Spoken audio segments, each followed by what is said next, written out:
It is feature time in Tulsa. Let's go green. He's got the run, but isn't enough. It's a drag race to the finish. Culver goes from third to first in the last quarter. Experience the world's most legendary racing events with iRacing. iRacing special events allow any member to compete in full-length multiplayer races based on some of the biggest events in motorsports all year round. Compete in virtual endurance races such as the 24 Hours of Daytona, Spa 24, and the Nürburgring 24 Hours. Take on some of the toughest races on the NASCAR calendar, such as the Daytona 500 and the Coke 600.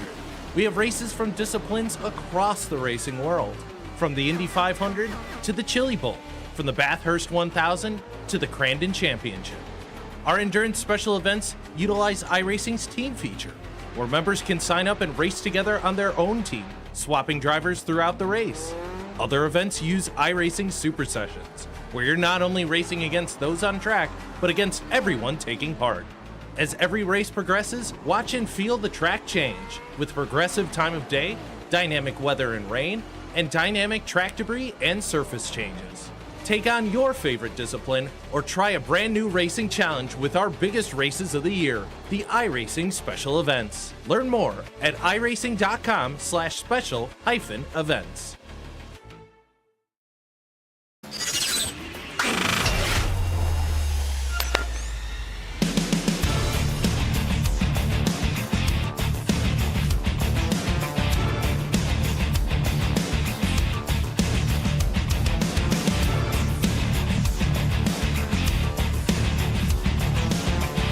Tonight, it's a blast into the past. We get ready to zoom around Daytona as many of the top racers and all of the platform spring back to 1987 cars. Tonight, it's the iRacing Firecracker 400 and its coverage brought to you by RaceSpot TV here from iRacing's virtual World Center of Racing. I'm Justin Prince. Alongside the booth for tonight is Derek Watson. As we get set for this evening, Hugo Louise is our producer for tonight's festivities. The field is scattered with talent tonight, Derek.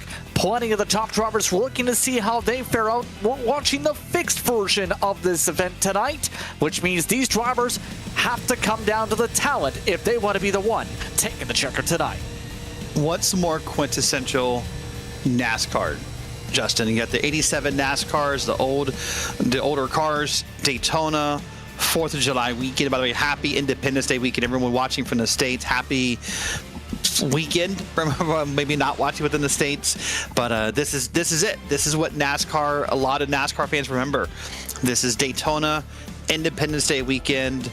It's going to be a blast. And you're right, a blast from the past, but just a blast. We're going to have fun. As you said, we got drivers up here at the eNASCAR level. We got all kinds of stuff going on. And then even just this calendar, we got stuff going on. Look, we're at the Firecracker 400 next weekend, 1 week away. The Spa 24 Hours, the Brickyard, the full-length NASCAR race. Again, another special event for NASCAR in July. JP, this calendar does not let up all year long.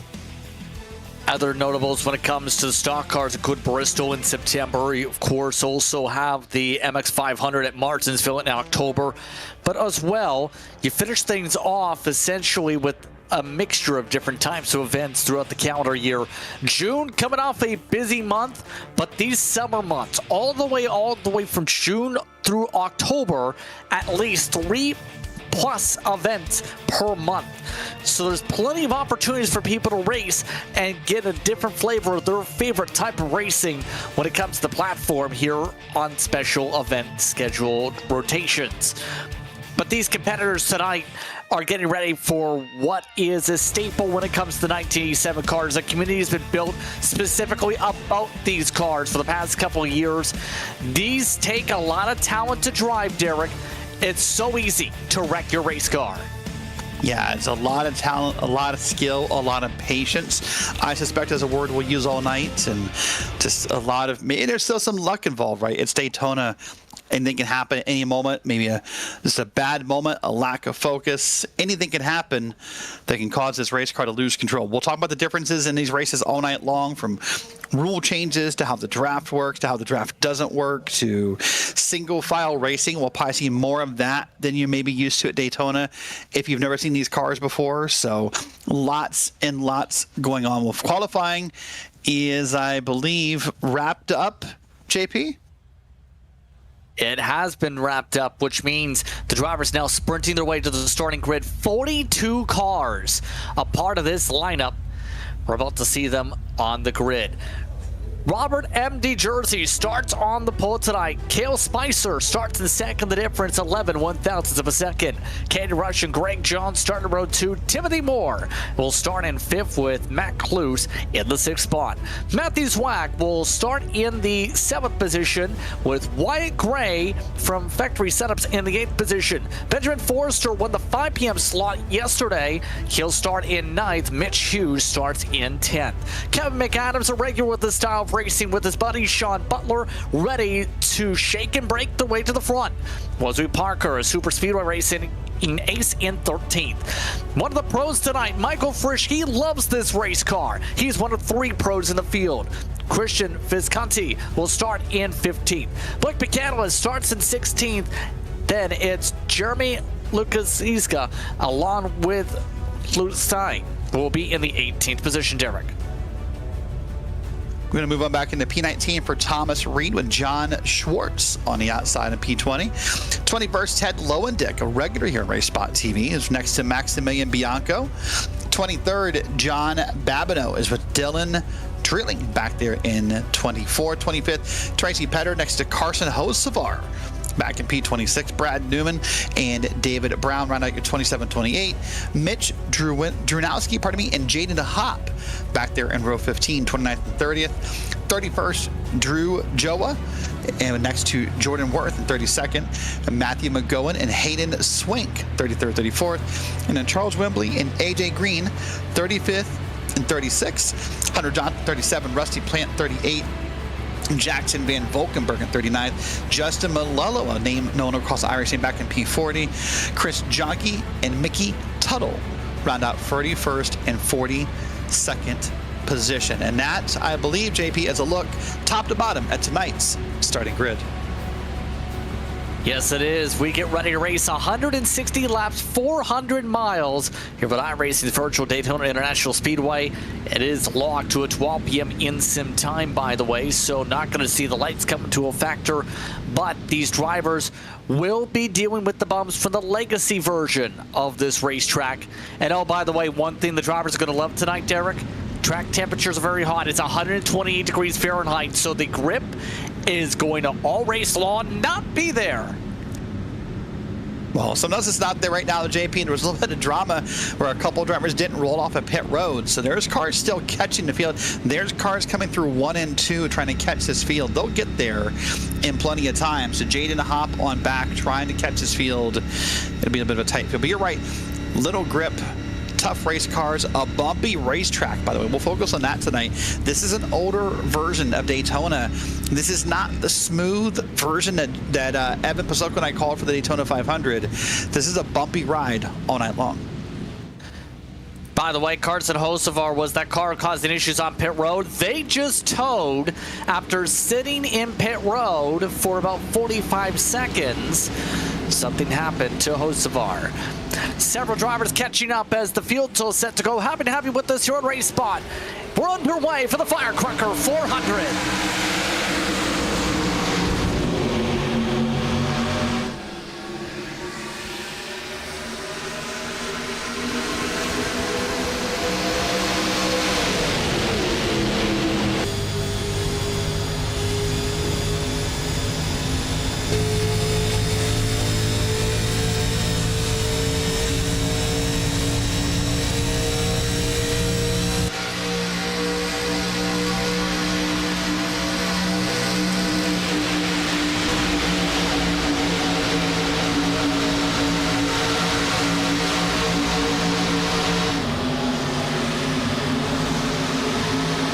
start as Mitch Hughes jumps his way to the outside, looking to take the race lead at the stripe from 5th. Will do so. Timothy Moore jumps to 2nd. The first lap is in the books. A lot of drivers did start from pit road, you've seen, so plenty of the competitors will have to catch up to the rest of the pack, all while this field sorts itself out to the corners. Yeah, they're of course hoping that maybe something happens early in this field before they get caught back around by this train. So they're kind of, I guess, banking on the fact maybe of an early caution, and so they want to start from pit road and hopefully not be involved in that calamity. And boy, there's the car, the 20, moving to the bottom of the track, made the pass and made it pretty effectively. That may have been the 28 of Benjamin Forrester, pardon me. That's the 28. Sorry, I recalled the wrong number. But that was an incredible pass he made there to the corner, JP. Kevin McAdams taking a lot of draft on the surface. These cars do have a decent amount of suck-up ability to each other, but it takes a lot of ability to be able to deal with this car as the tires wear, especially. It's so easy if you aren't comfortable with this car to just roll over the machine. Tell you one of the first times interacting with this car, first thing it did, first corner at full speed, upside down and flipping over. It takes a lot of talent, is what I'm saying, to learn these cars. They are so fun for the community in that reason. Yeah, they really are. Speaking of talent, speaking of experience, speaking of knowledge, you saw on board there from Blake McCandless a second ago. Blake, of course, making his NASCAR run this year. Loves these cars. There's a few names in this field that you and I recognize instantly tonight, JP. As drivers, you just love these cars. Frankly, we weren't even surprised. We sort of almost penciled them into our roster tonight, knowing they'd probably be here. So we'll see how Blake or others do. Michael Frisch comes to mind. We'll see how they all do here. But, man, I'm surprised we're still 2, almost 3 wide, a few laps in here. These cars, of course, a little tougher to handle, a little tougher in the draft. These are not the draft models we see today. This is back in 87 cars where you just get big runs. But these cars get loose, JP. Listen to them lifting in and out of the corners. A lot of throttle management a part of these cars. It's not as simple as keep the throttle pinned and the car will be fine. Not here. And not with these cars, with how much speed you end up carrying into the corner. No restrictor plates in the 1987 season, remember. Looking like some of the drivers still battling side by side, all while Sean Butler controls things at the point. And so Butler just controlling the lines inside to outside as many of these drivers try and keep themselves settled down. A lot of them trying to keep it single file in the corners. Yeah, a lot of them trying to do that, trying to keep things under control, and just making a plan for later, right? Here's a phrase we say all the time. It's lap 5, right? Now, granted, it's 160 instead of 200, but still 160 is a long way to go here. So just get patient, get locked in, get focused, make a game plan, find a couple of drafting partners if you need to, and just kind of know what you need to do later on. But I love this onboard shot. This is Matthew Zwack, by the way. What I love about this shot, JP, is watch the hands here. Typically, you and I would kind of say in a broadcast, if we see your hands active in a broadcast, we're thinking you're having a tough night. That's just how these cars drive. You have to behave this way with the wheel. If you're not wrestling it that much, you're doing it wrong. Seeing how careful Zwack at least is trying to handle his wheel movements here. Right now, Zwack is in the 7th spot in this race pack at the moment. So if you're a fan of FTF, well, those cars are controlling things 1-2 in terms of their field of movements. So far, your biggest mover already, by the way, 20 spots gained, David Brown. He's also in this pack, now battling for 7th as well. He is flying so far tonight, able to pick up a ton of track position, one of the Nexus entries.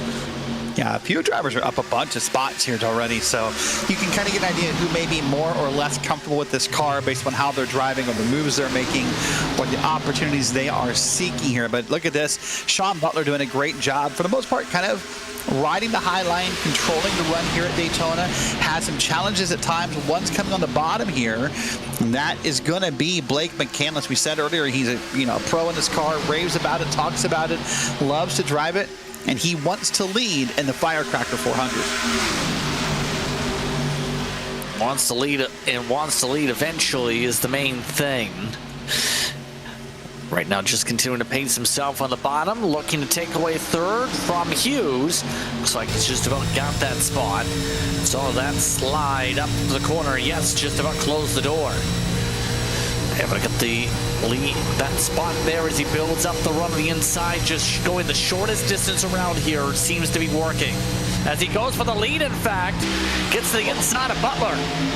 Oh, I got nervous because it looked like maybe he was going to touch that yellow line. Now, it is kind of weird, JP, because in this version of Daytona, you could argue in this era of NASCAR, the yellow line is not out of bounds according to 87 NASCAR rules, but still treacherous to touch with those tires. It's still that transition of banking is still going to make your car wobble, and with how tough these cars are to hang on to, the last thing I would want is for my car to wobble.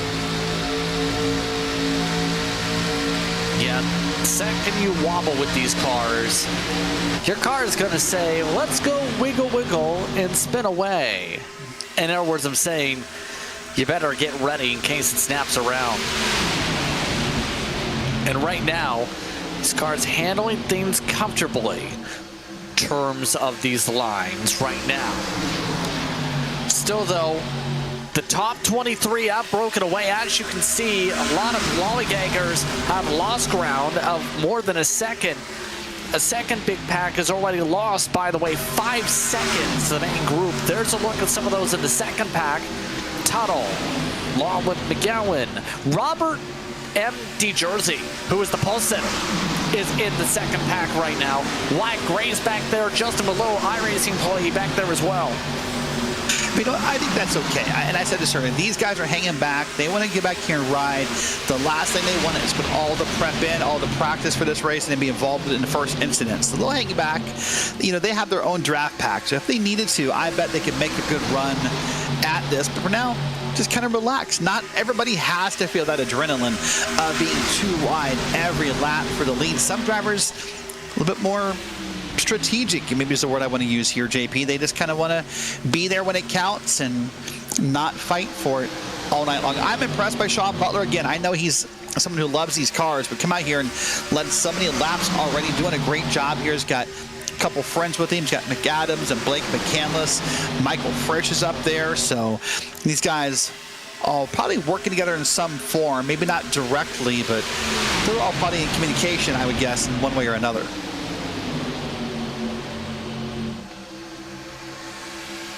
Yeah, have to figure communication so critical, you were going to say.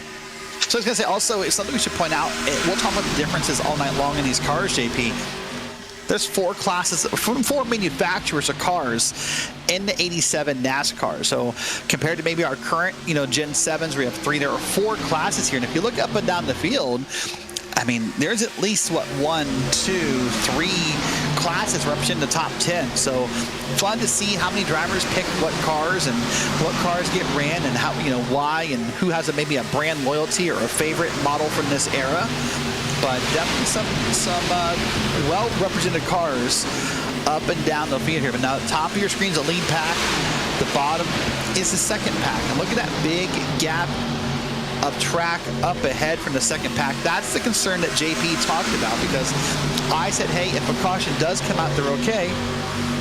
What if the caution doesn't come out for a while? They could find themselves in a lot of trouble. In some of the events this week so far, drivers have averaged 7 to 9 cautions, give or take, in some of the top split action, depending on if it's open or fixed. But as we've seen, you never know when the cautions actually will come out here in these types of races.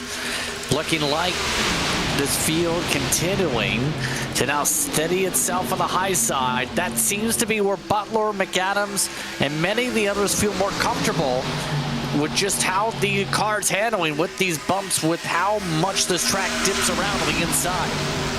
Yeah, I think it just feels more predictable up there, right? And as you just said, this track is bumpy, and the top lane can be very bumpy in these cars, but I think it's more about the less input you think you have to put into that wheel, maybe the safer you feel, right? The less chance there is that you crank that wheel too hard. and make something happen that you don't want. Here's Pico Frisch, back at P7 on board with him. You can kind of see his point of view, nothing than just race cars and a windshield is what Michael P. Frisch is viewing. By the way, JP, going back to that old NASCAR feeling of Daytona with the Firecracker 400, we started this race right around noon, virtual sim time. Well, it is locked at noon in sim time, so it's not going to change. But remember, that was the traditional start time back in the day for the Firecracker 400 also. Yeah, you listen to some of the drivers, even Dale Jr. talked about it. He remembers going to the track with his family, and they would get out there and race in the mornings and then go find places to watch fireworks at night on the 4th of July. It wasn't until way later that I can recall when, this race became a night race, eventually became the Pepsi 400 and the Coke Zero Sugar 400, and now in its current iterations. But yeah, the night race was not always the trend here, so perfect that we're using this older scan of Daytona, because this older scan of Daytona doesn't even have lights, by the way, so we'd have to race in the daytime for this race. Hold on, we just had an issue. You may have noticed one driver slow in this pack that separated things out. The 80, Christian Visconti, hit the wall and ended up slowing himself up against what's the safer barrier around here. Stayed out of everybody else's way, but it did break up the 2x2 in parts of the pack. That's why most of the field has now gotten to single file, so some of the drivers getting a little bit too antsy up at the top of the racetrack and drifting up into the wall on corner entry.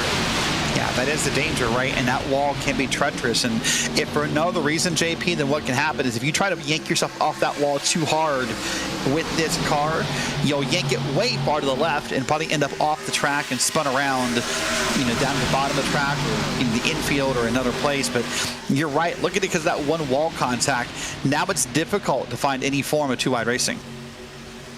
Yeah, and everybody's single file for the most part, except for a couple. Yeah, there is some, but not a lot. This is some of what we're referring to in the pack here. Matthews whack going for a bit of a bump, actually. Good Drumley. Getting bumped around a little bit in the factory setups machine. Trying to push him into the top 4. That was a good push, and I'm not saying I was nervous. I trust these drivers, but still nervous because it's not, a common way to race in these cars. You can't bump as hard as you can. These cars are a little more unstable, so every bump gets a little bit more scary than maybe it could be in other models. But a beautiful race so far. Already working lap 18. We're already more than 10% of the way through the race and having a good time. Sean Butler leads more laps. And he's got Mickey Adams there, and Mitch Hughes, and doing a great job. Oh, look at that. Just had a bit of a slow up.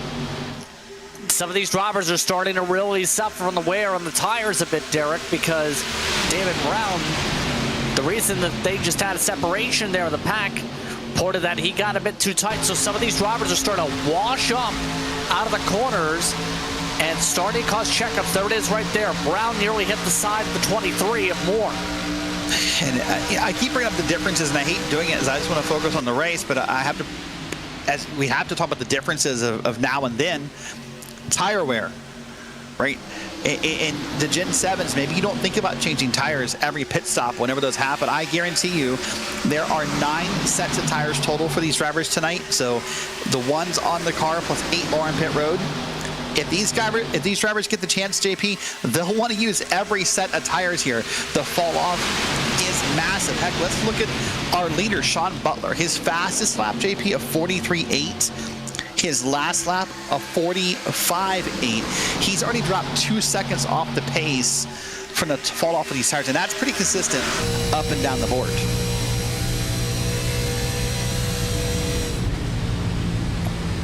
That's why so many people love this car, because it takes a lot of talent to be able to craft runs but also save tire. Everyone's just electing to stay single file for now until we get to the pit stop window eventually. His competitors around lap 40-ish, give or take, on the run. They will eventually reach lap traffic likely this run, by the way. Some of the drivers that are at risk getting lap: Carson Hocevar, Rusty Plant, amongst the drivers that are the closest to falling a lap down because they start from pit road. the gamble hasn't worked out for those cars at the moment. All while, cars on screen just continue to steady on in. You see there, middle line to top, making sure they don't slide up and hit the wall. And right now, there's probably just a bunch of riding happening here, right? I mean, it doesn't feel like McAdams is in any rush past Butler, you know, Hughes to McAdams, and so on and so forth. So I think everyone's just kind of in ride mode right now. Why make a pass? Why make a risk of something you don't need to do when there's still so much race left? So I think what we're seeing now is obviously not how this race will finish. We've seen some amazing finishes in these 87 cars when the time comes. Yeah, remember when there was these, not the iRacing ones, but remember when Landon Castle, eRacer, which is an NASCAR team these days, in the Cup Series, had their own Firecracker 400s. Those were thrillers, to say the very least. Yeah, they're great events, and I'm happy to see after a couple years off that iRacing has picked up the event and has made it its own special events. Now everyone can participate. There are multiple sessions of this going on right now for different splits, different iRatings. And JP, if someone hasn't done this event yet and you're looking on, going, boy, that looks fun. Good news. There are so many more opportunities. There are 3 more opportunities in the fixed setup time slots. You got Saturday at 6 a.m. Eastern, Saturday at 1 p.m. Eastern, and Sunday at 10 p.m. Eastern. Then for the open setups, you have a couple left. You have tomorrow, Friday, 4th of July, 10 p.m. Eastern, and then Sunday at 11 a.m. Eastern. Boy, JP, I know people have family plans, cookouts, fireworks, what have you for the 4th of July. But if you wanted to actually win the Firecracker 400, how awesome would it be to sit here on the 4th of July in iRacing and win this event? That would be just quintessential, wouldn't it? It'd be very fitting to be able to win and be able to celebrate the holiday together. Jordan Worth just had a bit of a scare. Right now running about 14. Oh. He's one of those who drifted up into the wall and will pack. Let's check up. And that's what I talked about. That makes this car incredibly difficult. If you get up in the wall and try to come off that wall, that car does not appreciate that behavior, right? It really does make that kind of move that you saw Jordan make, where it kind of wants to really come down the track very quickly. It's very, very difficult to get off the wall here and do it safely. Here's a pass, by the way, on the bottom. That, I believe, is going to be Matthew Swag now trying to make a pass here for P3. That's on Mitch Hughes. Just trying to climb up, and so far it's been difficult to be able to actually take over the lead since the early going of this one. Since some of the top drivers went aggressive and made the charge. There's that run to the outside with the draft, pulling Hughes back forward. David Brown. He's been able to find a couple spots back with the top line after his tight condition a few laps ago as he ducks back in. So despite the checkup, by the way, 23 cars are still in this draft as some of the others snake around those who are still getting tight. Yeah, 23 is a good number because I was going to hit a different number, but for the same reason, which is that 23 is the spots that David Brown is up since the start of this race as he races back. Now in P6, and he's 22 up, so he moved one down, but that's an incredible number. There's a few of those throughout the field, JP. I mean, Sean Butler's up 11, Michael Frisch is up 10. Jaden Hopp at one point was up a bunch of spots back in the field, up 11. Jordan Worth up 15. That driver, we saw have that moment a little bit ago. So a lot of drivers have quickly found their way through the field here at Daytona. I heard calls of pitting. Yeah, I am not sure. I believe some people on the radio are just communicating in terms of thank yous and being able to give space to each other. No pit stops coming down this time. But yeah, it is a concern. You'd have to think on how these drivers enter pit road. Calamity Corner is always a trouble spot, and that might be where we see things stack up as these drivers try and get on the binders here from speeds of more than 200 miles an hour down to the pit road speed limit, that being just 60. Yeah, now you start to wonder, by the way, how many people practice green flag pit stops? How many people looked at the results for this race throughout the week and said, I bet I don't need to practice that, or I bet I don't need to put as much focus on that. Well, we're about to find out, because in these cars, you can gain and lose a lot on pit road here. So how you get on pit road Obviously, making sure you avoid any kind of speeding penalty. How you get off the pit road is going to greatly matter. But as more cars, JP, are getting to the bottom of the track, that makes me believe we are closer and closer and closer to green flag pit stops.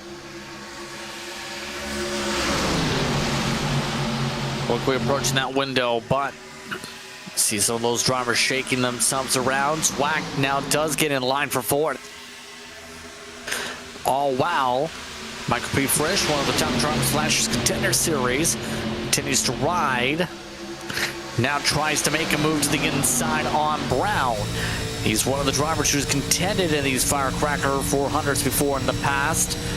Always very sporty in the super speedways. Whenever there's a special event, he's in the top 5 or top 10, usually by the very end when it's points paying time or money time.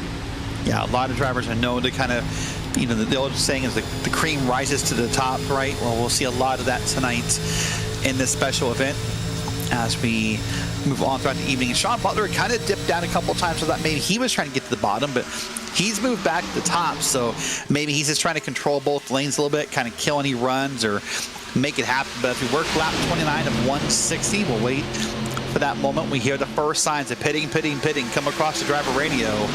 And again, look at that, Butler and McAdams, they move down. It's almost like they're trying to keep the draft lines even behind them, JP.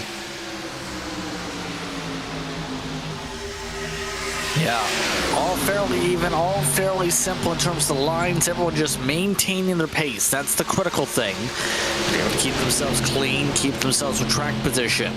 And remember, as this race goes on, the pack should start splintering out as cars have struggles off pit road or don't get themselves cycled in on strategy. Some of the drivers in this pack, mind you, have gained a lot of spots. That includes Drew Jawa.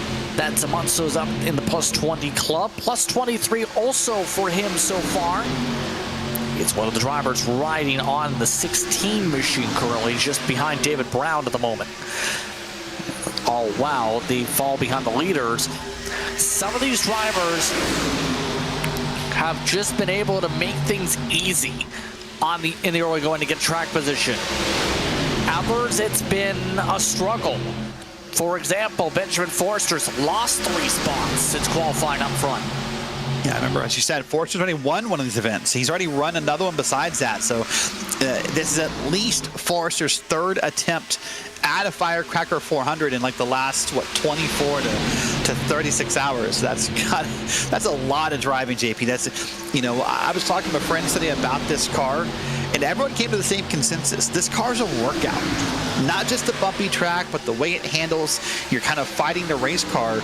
This is way more exhausting than it looks. There's a lot of drivers who will be tired, beat up. Your arms will be sore. You'll be mentally tired before we get to lap 160.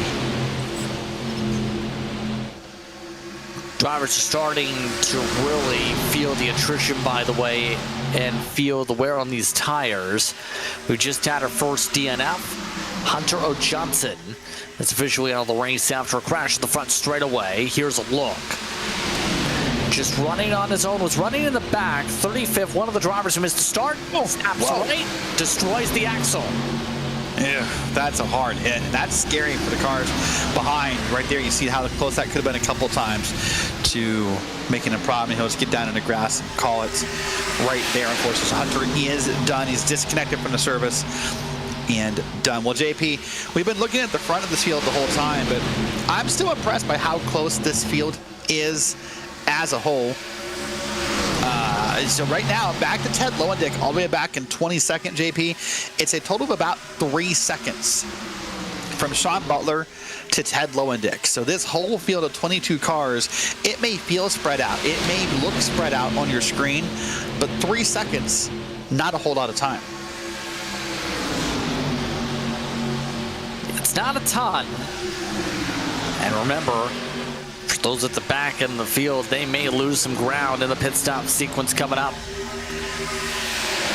Already, the window is fast approaching here, and already seeing the differences in comfortability. David Brown having to back up his corners a lot more compared to what Butler and McAdams are doing, charging the corner, gaining a couple car lengths. But the draft is so far what's been keeping things tight, at least. between them and the 83. Right now, Brown just not letting take the moves to the inside. McCandless, at the very least, saying, have to test and see if something's going to work. Get this inside line rubbered up. Yeah, just kind of moving to the bottom of the track. And I call these live science experiments, right? Because this is what you're trying to learn for later. Who will go with you? Who won't go with you? Who's a good pusher? Who's a good follower? Who's patient and won't just hop back out of line and kind of strand you? These are all things you're learning. These are live science experiments. So then when you come down to it, in lap 155, 157, 158, you know what to expect, or at least you think you do. That's the difference, right? So here's the second pack.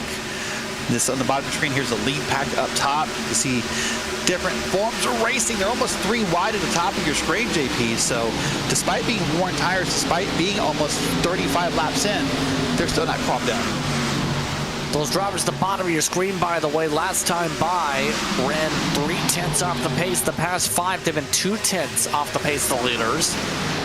The first pack just has that extra little bit of oomph to its average pace to be able to build up lap after lap. Oh, one car way on the apron there. Believe that was Benjamin Forster we just seen in the last second there that went for a drift. Yes, the 28 having a moment, and the packs are starting to break up. Oh boy, what a great save that was by Forrester, and a great moment to keep us green here.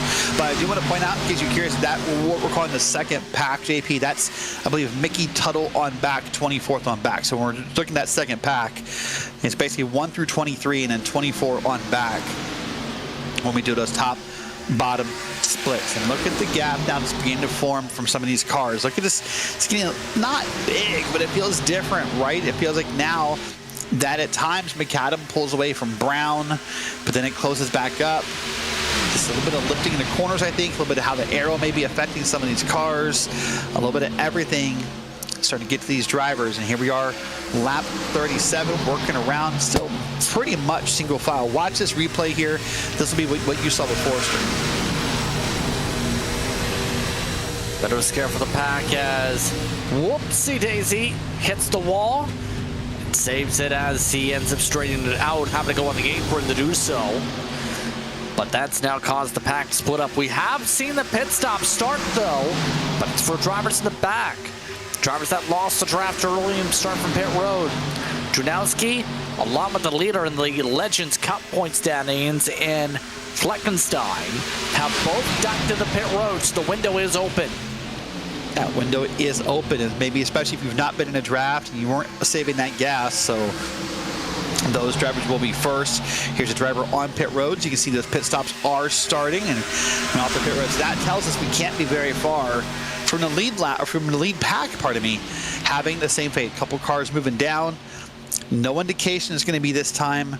Oh yes, Chris Junkie is said pitting this time, so we'll see now as these pit stops continue. For some drivers, no one's that front pack yet, but very, very soon. Yeah. There's the call. Just came over the radio. It is official. The leaders coming in. Coming in 39 into 40. So the land rush about to set up. Butler has led 35 of the 38 complete laps so far tonight here at Daytona. Keeping it clean up front, controlling things as a Pied Piper. And now will make his first way down to the bottom in 3 for a while. Lets McAdams have the lead. In fact, as a result of the swap, it looks like he may be one of the few coming down here because some of the others just zip on by. No problem with the outside. Yes, Butler burning more fuel as to be expected as the race leader is coming on down himself. I'm surprised, JP. He has some friends in this race, and I'm surprised they didn't want to pit with him just to keep that unity and that team cohesion together. I'm surprised Butler came down here, but what it tells me is that these other drivers are worried about this race. If we're pitting right on lap 40, that tells you that we're going to be darn close on fuel if this stays green, right? So every lap you can pull matters. Here's Butler on pit road, right side's up. Tires are changing. Right sides will go down there. Left sides will go up. Nothing should be different about any pit stop for a while, JP. 4 tires and gas is the only call that is reasonable to make. It should be expected, and remember, going to be longer pit stops to be able to complete the service.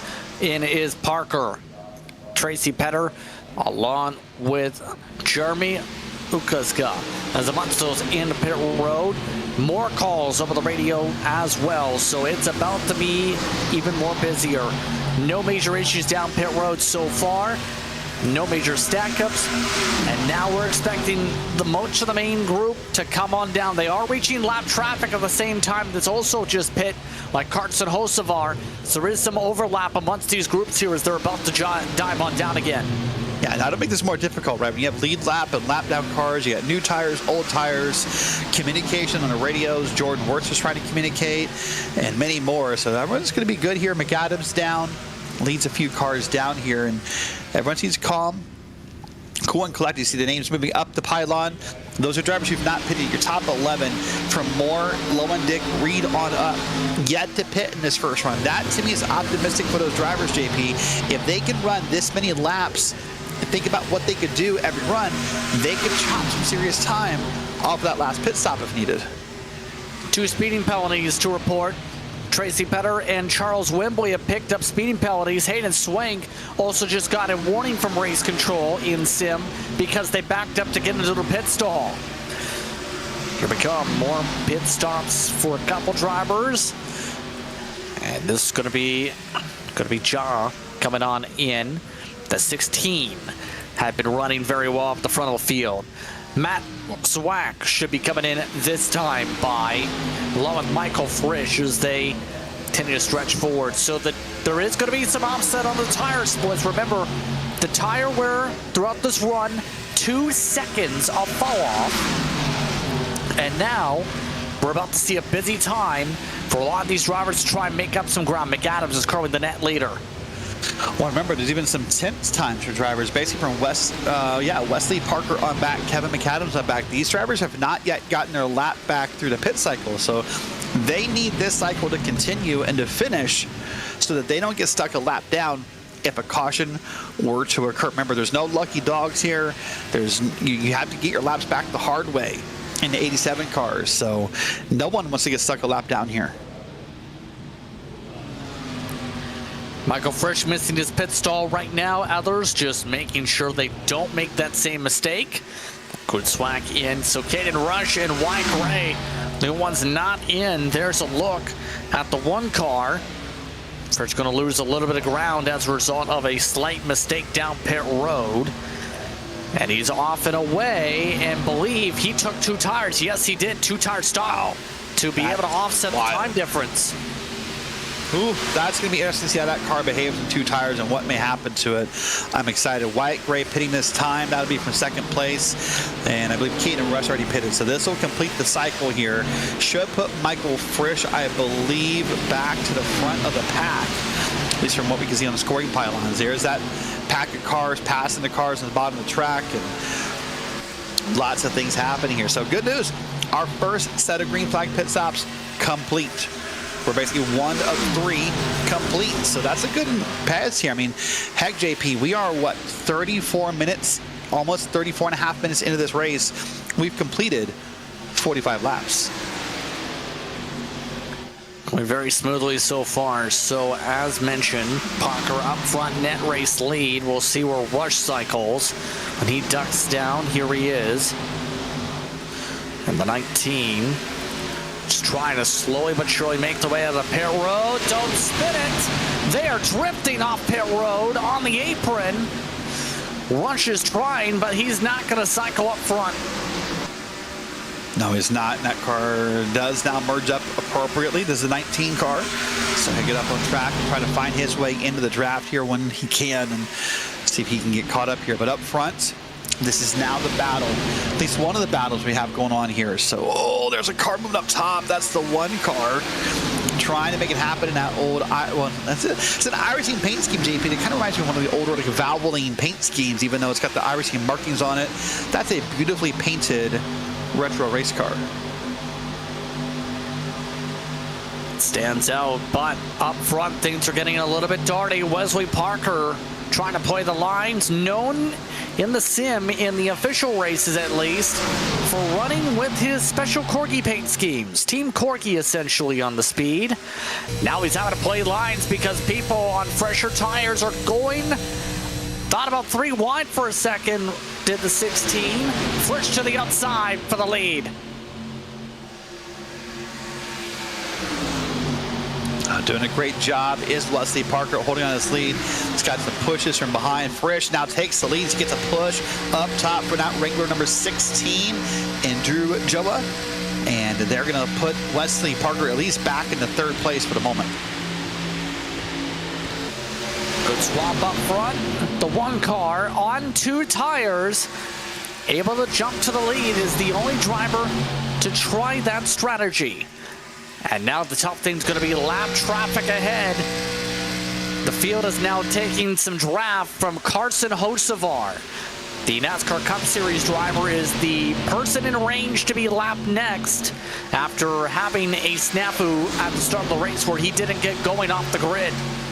So, you know, JP, I was kind of starting to wonder what I thought the driver mentality would be right about now, right where we're more than 25% of the way through the race. We've done our first set of green flag pit stops in. You know, would it be more intense now we have new tires? Would it be kind of relaxed because we hit a milestone? Well, based upon the amount of voice chatter you and I can hear from the driver radios, there must be some relaxed tones because this has been more chatty in the last, 90 seconds, maybe 2 minutes than we heard for the first 45 and a half, 46 laps. So obviously some drivers getting comfortable. Maybe if they can finally breathe again, they can kind of let up a little bit. They can kind of have some fun with this because that first part is over and everyone seems comfortable. And just settling on in is the main thing. Right now, 16 cars are in the whiff of the leader's draft at the moment. Interesting enough, now that Hocevar has some draft, he's maintaining, and this could be a bit of a thorn side of some of the people in the pack. You know, Hocevar likes to have his fun these days.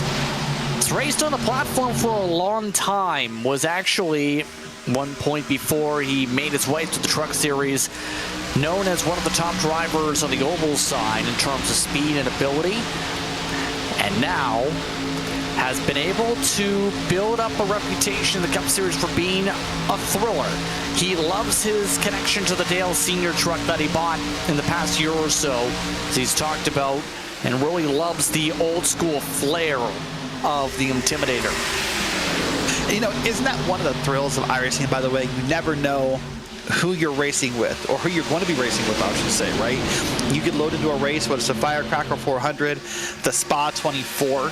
Next weekend, maybe you load in with your team, and you can be racing with NASCAR drivers, IMSA drivers, IndyCar drivers, iRacing employees, race spot commentators, iRacing commentators. You never know who you're racing with. That's the fun of this service, is that there's so many people from so many aspects of life ready to race. I mean, just so many people across podcast hosts. We've heard of NFL players who do iRacing. I mean, it's just up and down the field of who you can find and, you know, who is willing to race, and just makes this a thrilling adventure to know, hey, you know, I joined this Firecracker for tonight, and maybe I get to rub, you know, elbows with a NASCAR driver. I get to race a NASCAR driver, is what some people will get to tell their family when this event is over.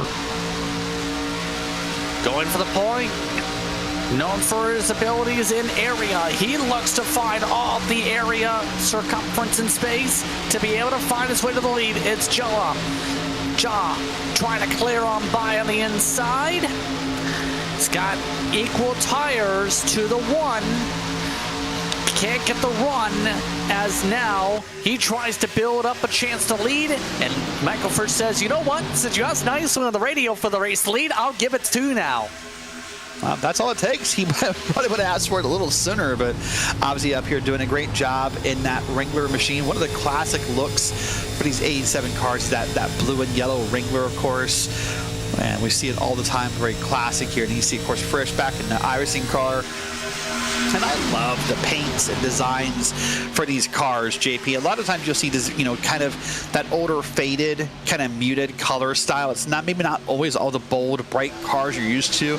You'll still see some of them, like that green car up top, that number 6 car up there, riding around, having a good time. But you'll see plenty of drivers who just right now are kind of just in a very older style paint schemes that really match this era. Maybe the sponsors match, maybe the colors match.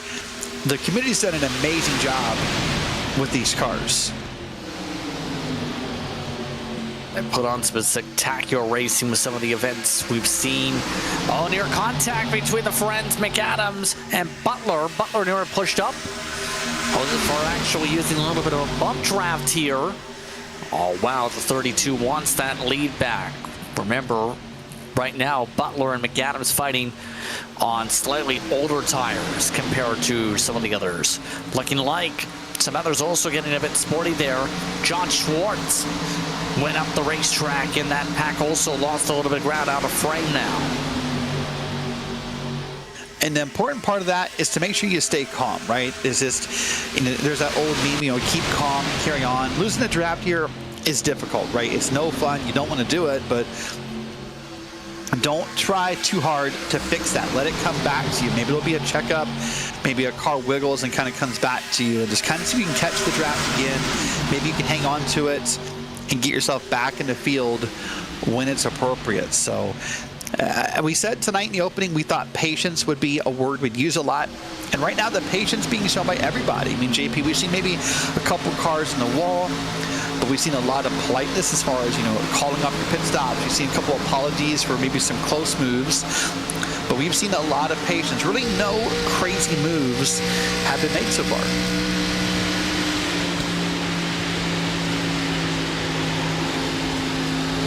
Now seeing the different lane choices once again coming into play. Butler still has not been able to do much for the third position except run to the inside. You know who's done a good job recovering in this pack is there's an error poke. Hold on. This is for the lead instead. Frisch took the run, took the inside, takes it away. Butler nearly followed through for second.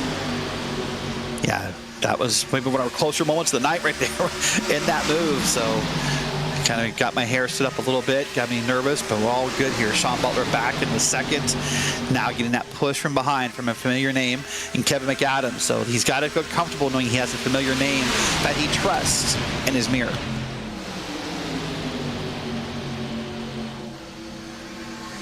I was about to give a shout out to Jordan Worth, by the way, in terms of what he's done. He was once the drivers that was at risk of losing the pack last run. He's gone up 26 now, like Jawa, who's gone up 28.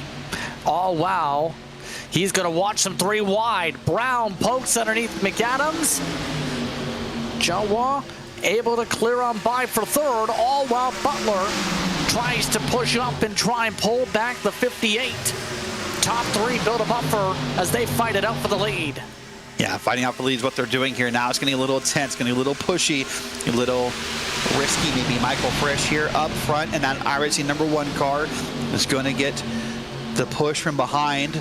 But then that bottom lane is forming 1, 2, 3, 4, 5. I think I saw maybe like 6 cars back there.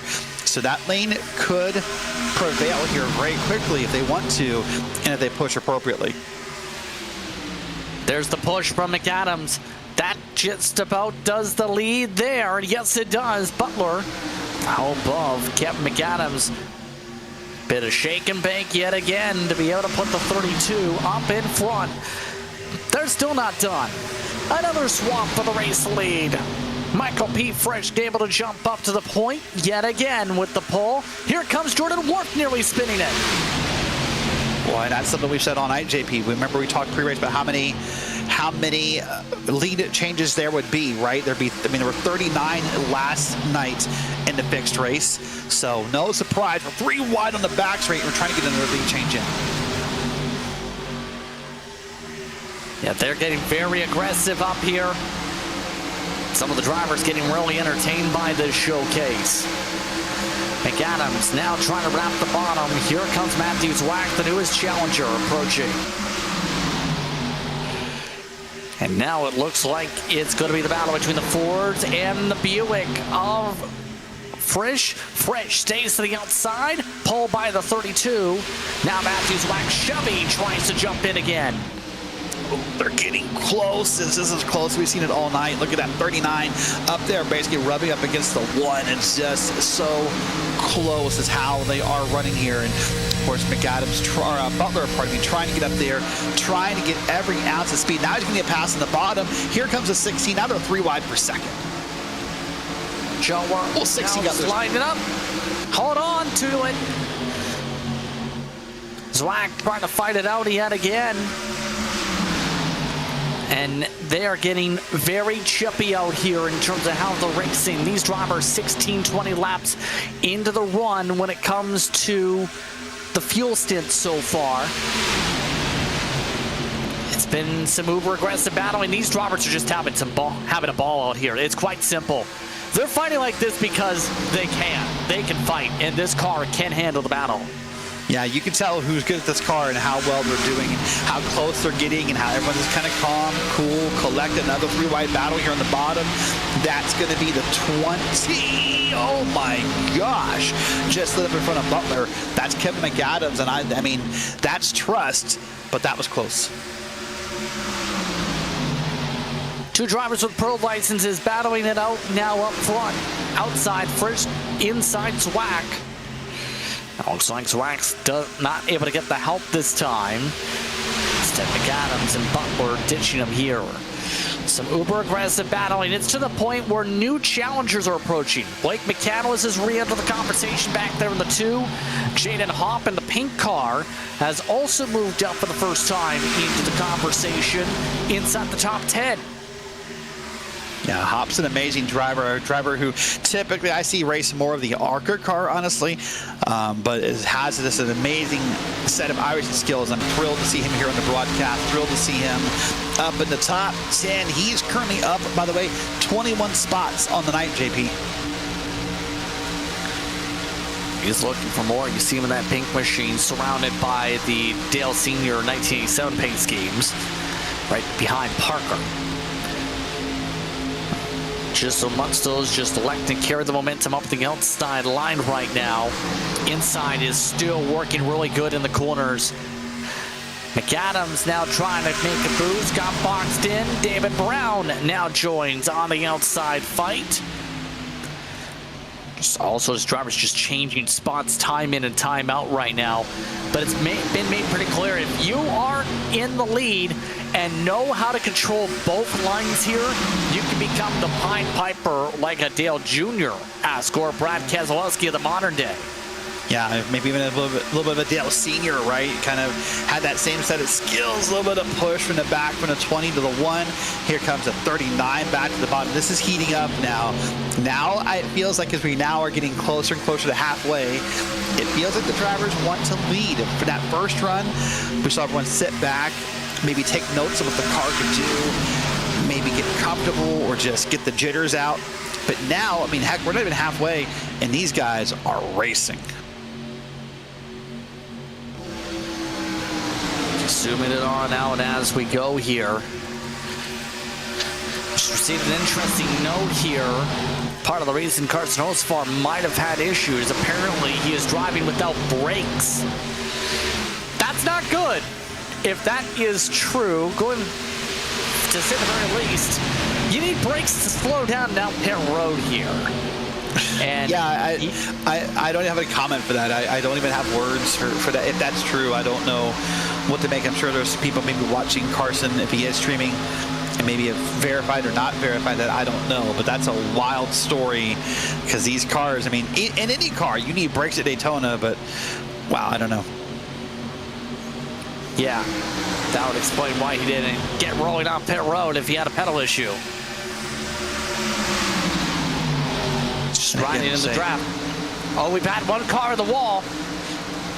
28's in the wall right now down to the fence as they battle for the race lead. McAdams trying to go for it. Forrester just slammed and broke the axle. We stay green as the 28 pulls off. That's unfortunate for Forrester. That's going to end that night. Benjamin Forrester will not repeat in the fixed setup. Firecracker 400 won it last night. Was hoping to do it again. That dream has come to a conclusion. So I was going to say congrats to these drivers so far. We're 65 laps in, no cautions, been green flagged the whole way. But JP, the new concern for the leaders, if you look up ahead, this is Forrester first. Just watch this. Just gets up there and just cracks the wall. Honestly, what happens? The car happens. Oh, that's probably why right there. So that first hit wasn't very hard. It's probably the second hit that broke the axle. Definitely the second hit. Less than 100 laps to go already in this race. We are flying through this one, halfway through the second stint of the race. Looks like David Brown looking to take the lead for the first time. Hasn't led any laps so far tonight. The Buick of Frisch goes for the squeeze. Side by side, 3-4 rows deep, in fact. But again, it just seems like the trend that we normally see here, Darren. Outside line better down the straightaways has been prominent all night long. Is there a way you can break that up in these 87 cars, you think, to try and get the inside in a position where you can make that move down a straightaway and try and set something up outside of, slingshot on the entry? There's a couple ways. The slingshot may work. I think it's also about being more aggressive when it's time, right? It's not time to be aggressive yet, but when it's time to be aggressive, these gaps will close between these cars. These drivers will get more willing to bump. Maybe not to push, but a bump here or there, just to see if you can help someone along, and that will close up some of this distance and some of these gaps and some of these everything we're seeing pretty quick. But right now, there's no need to do that. We're not even halfway in. There's no need to take yourself out of a race by just getting too aggressive too early. Now, JP, the new concern I have for the leaders up ahead, 1, 2, 3, I think 4 cars who either are a lap down or about to be a lap down. And Michael Frisch is only about, less than half a corner from catching him. And we've seen the lap traffic that's been able to keep up decently with the draft so far. Hocevar is that barometer. Should be interesting to see how they fare out now. Justin Malillo just trying to be a turtle, try and keep things clean to the inside. Now he chooses middle. CJ and Hop, his views to the windshield as the leaders will see that car now poke inside. Malillo follows the lap down. Yeah, Malillo's a driver I think everyone trusts here to do the right thing. A driver that's well respected for both his driving abilities and his work at iRacing, his work before he joined iRacing, being a well-known name in the community for article writing and pictures and everything he was doing. So someone you feel comfortable passing is Justin Malillo. He'll stay out of the way. You would have to pick my jaw up off the ground, JP, if Justin was involved in any kind of reckless moment. That's just not the style of racer we know him to be.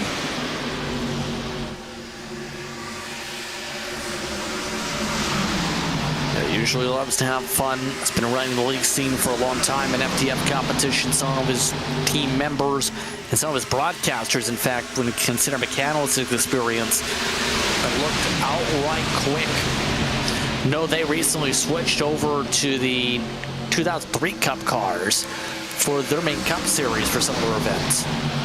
Yeah, looks like they've now got to have, oh boy, a lap car trying to break up the leaders. That's Trunowski trying to move up in front of the leader and takes the spot on the pack. That was a bit dangerous. Yeah, very dangerous. In fact, here's a look on board twice. You got the outside view from the front of the pack. Got Jaden Hop back in P6 having an amazing run. A member of the High Tide Racing League doing an amazing job getting through the field here. And he's going to pass that lap car on the bottom. He'll get around. And again, we're now single file for at least the first 6, 7, maybe 8 cars on the top lane. Right back to where we were previously at this point of the stint, it seems. This seems to be now the calm period once again. Right now, we are running with 31 still in the lead lap. Next in range to be lapped are Matthew McGowan and Hayden Swing, for those curious. McCandless, once those who does a lot of work, runs with Junior Motorsports now in the NASCAR Cup iRacing Series, color commentator for the Coke Series for a few seasons. Also amongst those who works on the Cards Tour as a broadcaster, but also in the sim community, runs a lot of sim events. Looks like he has gotten the command from Frisch to be able to take the lead into one. McCandless to the point. Yeah, and just to put an end cap on that point you made, Blake loves running events with these cars. So it's not just running events. He gets plenty of experience in these cars. So he's very happy. And look at that, as you said, made the pass for the lead, got up top, getting the push, is clear. And if he comes back around to the line, will officially be your new leader. So far tonight, we've had grand total now of 8 leaders with McCandless included. And one of the drivers are mentioning the issues on trying to battle with dirty air. Clean air is key, obviously, Derek. Yeah, I was thinking the same thing, that, you know, clean air, dirty air, and that's probably a lot of what we're seeing as far as passing drivers, right? This single file racing we're seeing, it's when you have clean air in front of you, that car behaves exactly as you expect it to. All those practice laps you put in, it's basically just running those kind of laps. But if you're second, third, fourth, fifth in line in any pack, there's so much air coming back in your car. Now, we call it the draft because it does help keep you up to speed, but it can affect how the car handles, it can affect how it behaves in the corner, how loose it gets, how tight it gets, just whatever that air does to you can frustrate you and confuse you as a driver. So you have to kind of figure it out. And the last thing you want to do is pull out a line, right? You say, hey, if I pull out a line, I may get some clean air on the bottom in this case, but boy, if no one else pulls out with me, I could go from, you know, second, third, fourth, fifth in line to the back very quickly. Yes. All these competitors going to be having to think, can they get themselves to the point at the right time? So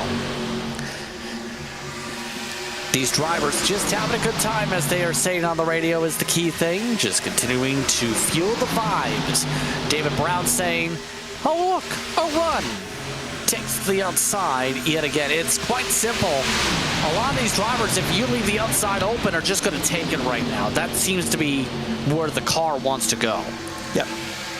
I would agree with that completely. I do. I think that's awesome of a call, because that seems what's happening. I think what's going to happen here, JP, last time we saw Sean Butler basically lead that whole first fuel run.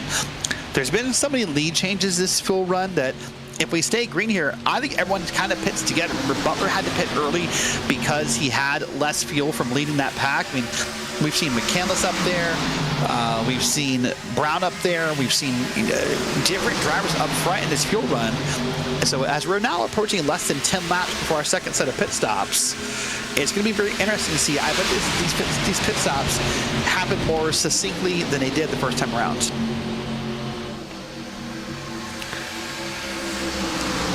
Yes. So far, great job by the field. You have to give credit, by the way, nearly halfway through already. Keeping this going. Oh, hold on. Tracy Petter right in the middle of the racetrack. Lap car goes middle. Wow. Wow. Welcome out of pit road, Tracy. And wow. He's a run and a half. There was some upset voices after that, and I understand why, because that was a crazy move. Now, Tracy, of course, trying to his lap back the old-fashioned way, trying to get up here. And so despite that car being up front, he is not the leader. But look how much faster he is with those new tires. He is blowing away from this field despite the draft. I'm going to repeat this one more time. The 5 came out of pit road and apparently chose the middle, not realizing where they were on the track on the radio. Wow. And, yeah, that woke up the field. Yeah, woke up everybody. That had every right to be a massive wreck. I mean, just from the ingredients mixed in right here, that could have been awful. And he's coming in. That's even more confusing. So must have had an issue. And, yeah, black flag on speeding, too. We have a car in the grass. Mitch Trunowski, who was in that lead group as a lap car, also ducked down to pit road. Remember, had been amongst those coming in early previously, has just spun into his pit stall. And that'll, of course, be a black flag for unsafe pit entry. He'll have to deal with that. Despite coming in through the grass, you can't get on pit road that way. So That'll be a second black flag and a second lap for a different driver. But up front, it's still McCandless. It's Brown, it's Zwack, and others here. Zayden Hop up to P4 in that bright pink machine, by the way. So Hop is just really moving through the field. Here, watch Trunowski. I think he wanted to pit. See, actually, he was on pit road first, JP, so he might avoid the penalty for that. But on pit road first is way speeding, so he'll get the penalty for speeding, but I don't think he'll eat the unsafe pit entrance since he was on pit road first. He was about 40 laps in the run, so having him hit before halfway. Drivers now 36 laps or so in the run. Remember, some of the drivers went as far as 43 laps in terms of their first stints. So when you think about it that way, 40, 80, 120, 160, you're talking about essentially you can make it on 3 pit stops, maybe 4. These drivers are going to have to be on the mark for their second set of pit stops coming up here in the next wave.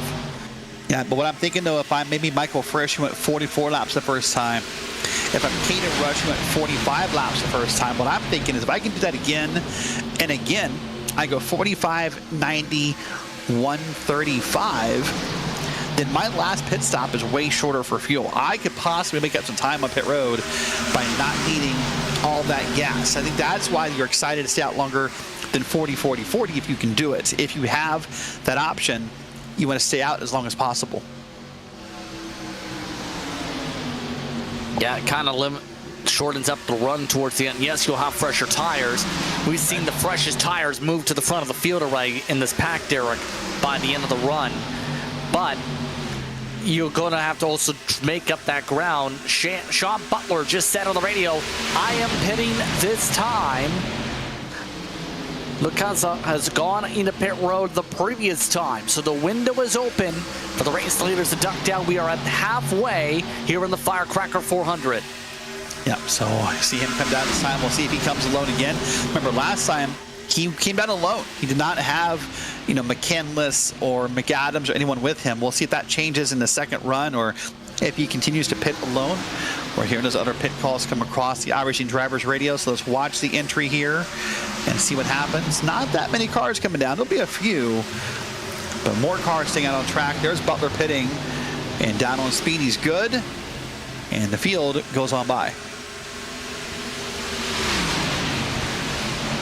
No issues on the entry once again, able to keep it clean so far. No issues for this run. We get a couple speeding penalties. Remember the first swing to pit road. Remember some of those who are on older tires like Mitch Hughes were at the back of the lead group. 22's coming in this time by Hayden Swank, but also more importantly Wesley Parker's 13 is amongst those peeling on down. Anyone secret pitting? Looks like 1 or 2. That includes a dive to pit road for the 22, believe. There they go. More pit stops this wave, so they continue on a frequent window, trying to keep things smooth, no issues, try to make sure there's no contact, don't lock up the brakes. Yeah, the no speeding is maybe the biggest point, right? Don't eat that 40-second penalty or whatever it's going to be here for speeding. Don't do that. But no surprise here, by the way. McCandless, Zwack, Brown staying out. They all made it 44 laps the first time, so you would think they would have about 3 or 4 more laps left in that tank.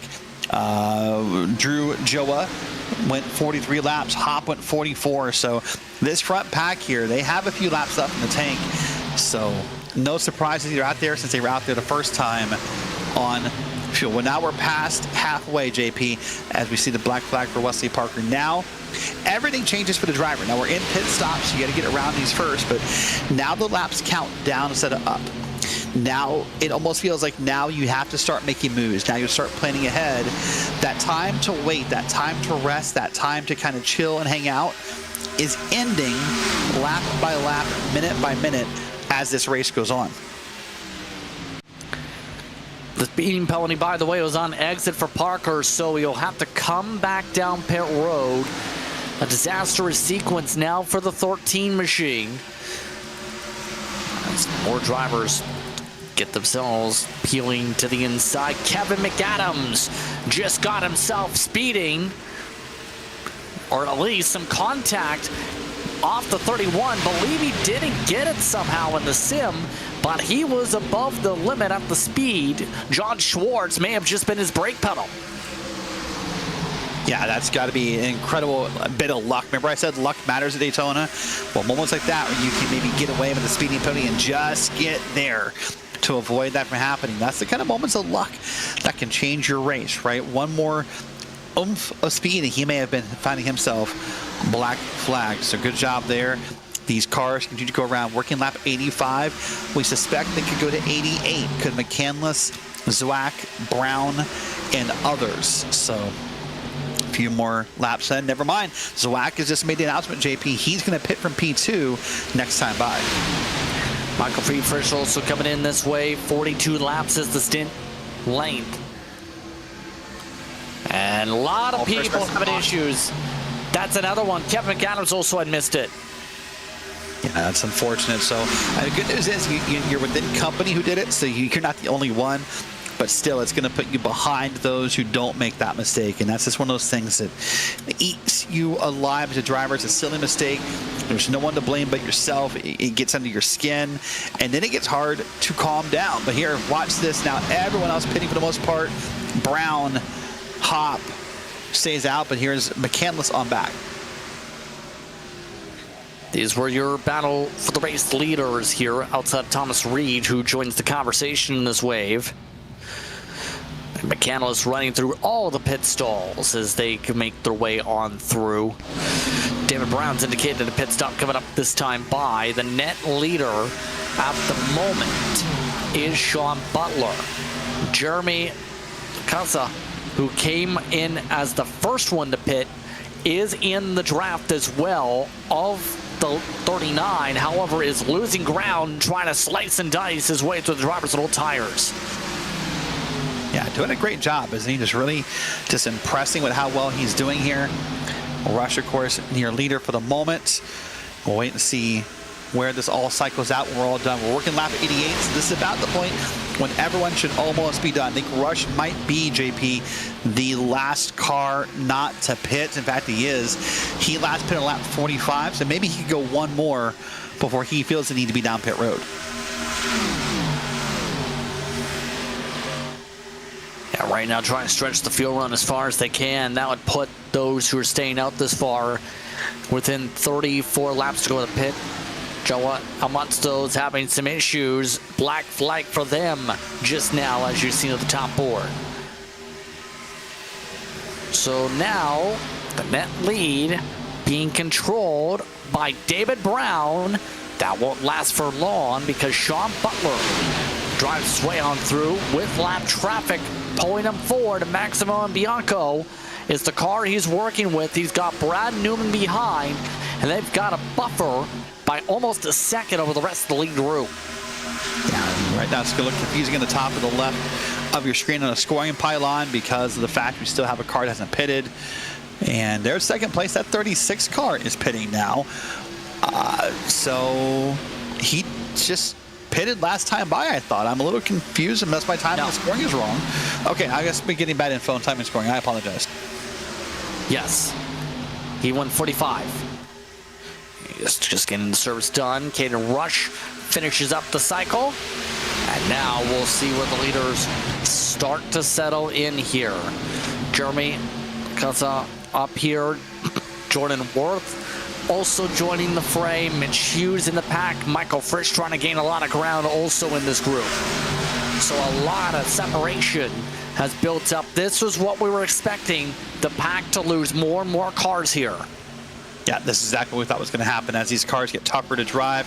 Pit stops become the equalizer, right? So many people missing pit stalls or speeding penalties, black flags. So this is going to happen here. But almost inevitably, JP, it feels like every time we do this Daytona where we spread out and we, really break apart, somehow when it's time, when it's 10 to go, 5 to go, I bet somehow they're all bunched back together as if it never happened.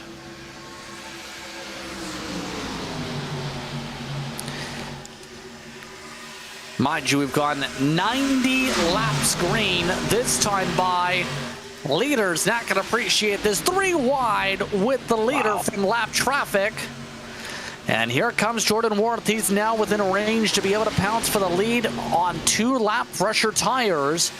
Everybody else is closed on up rapidly from it.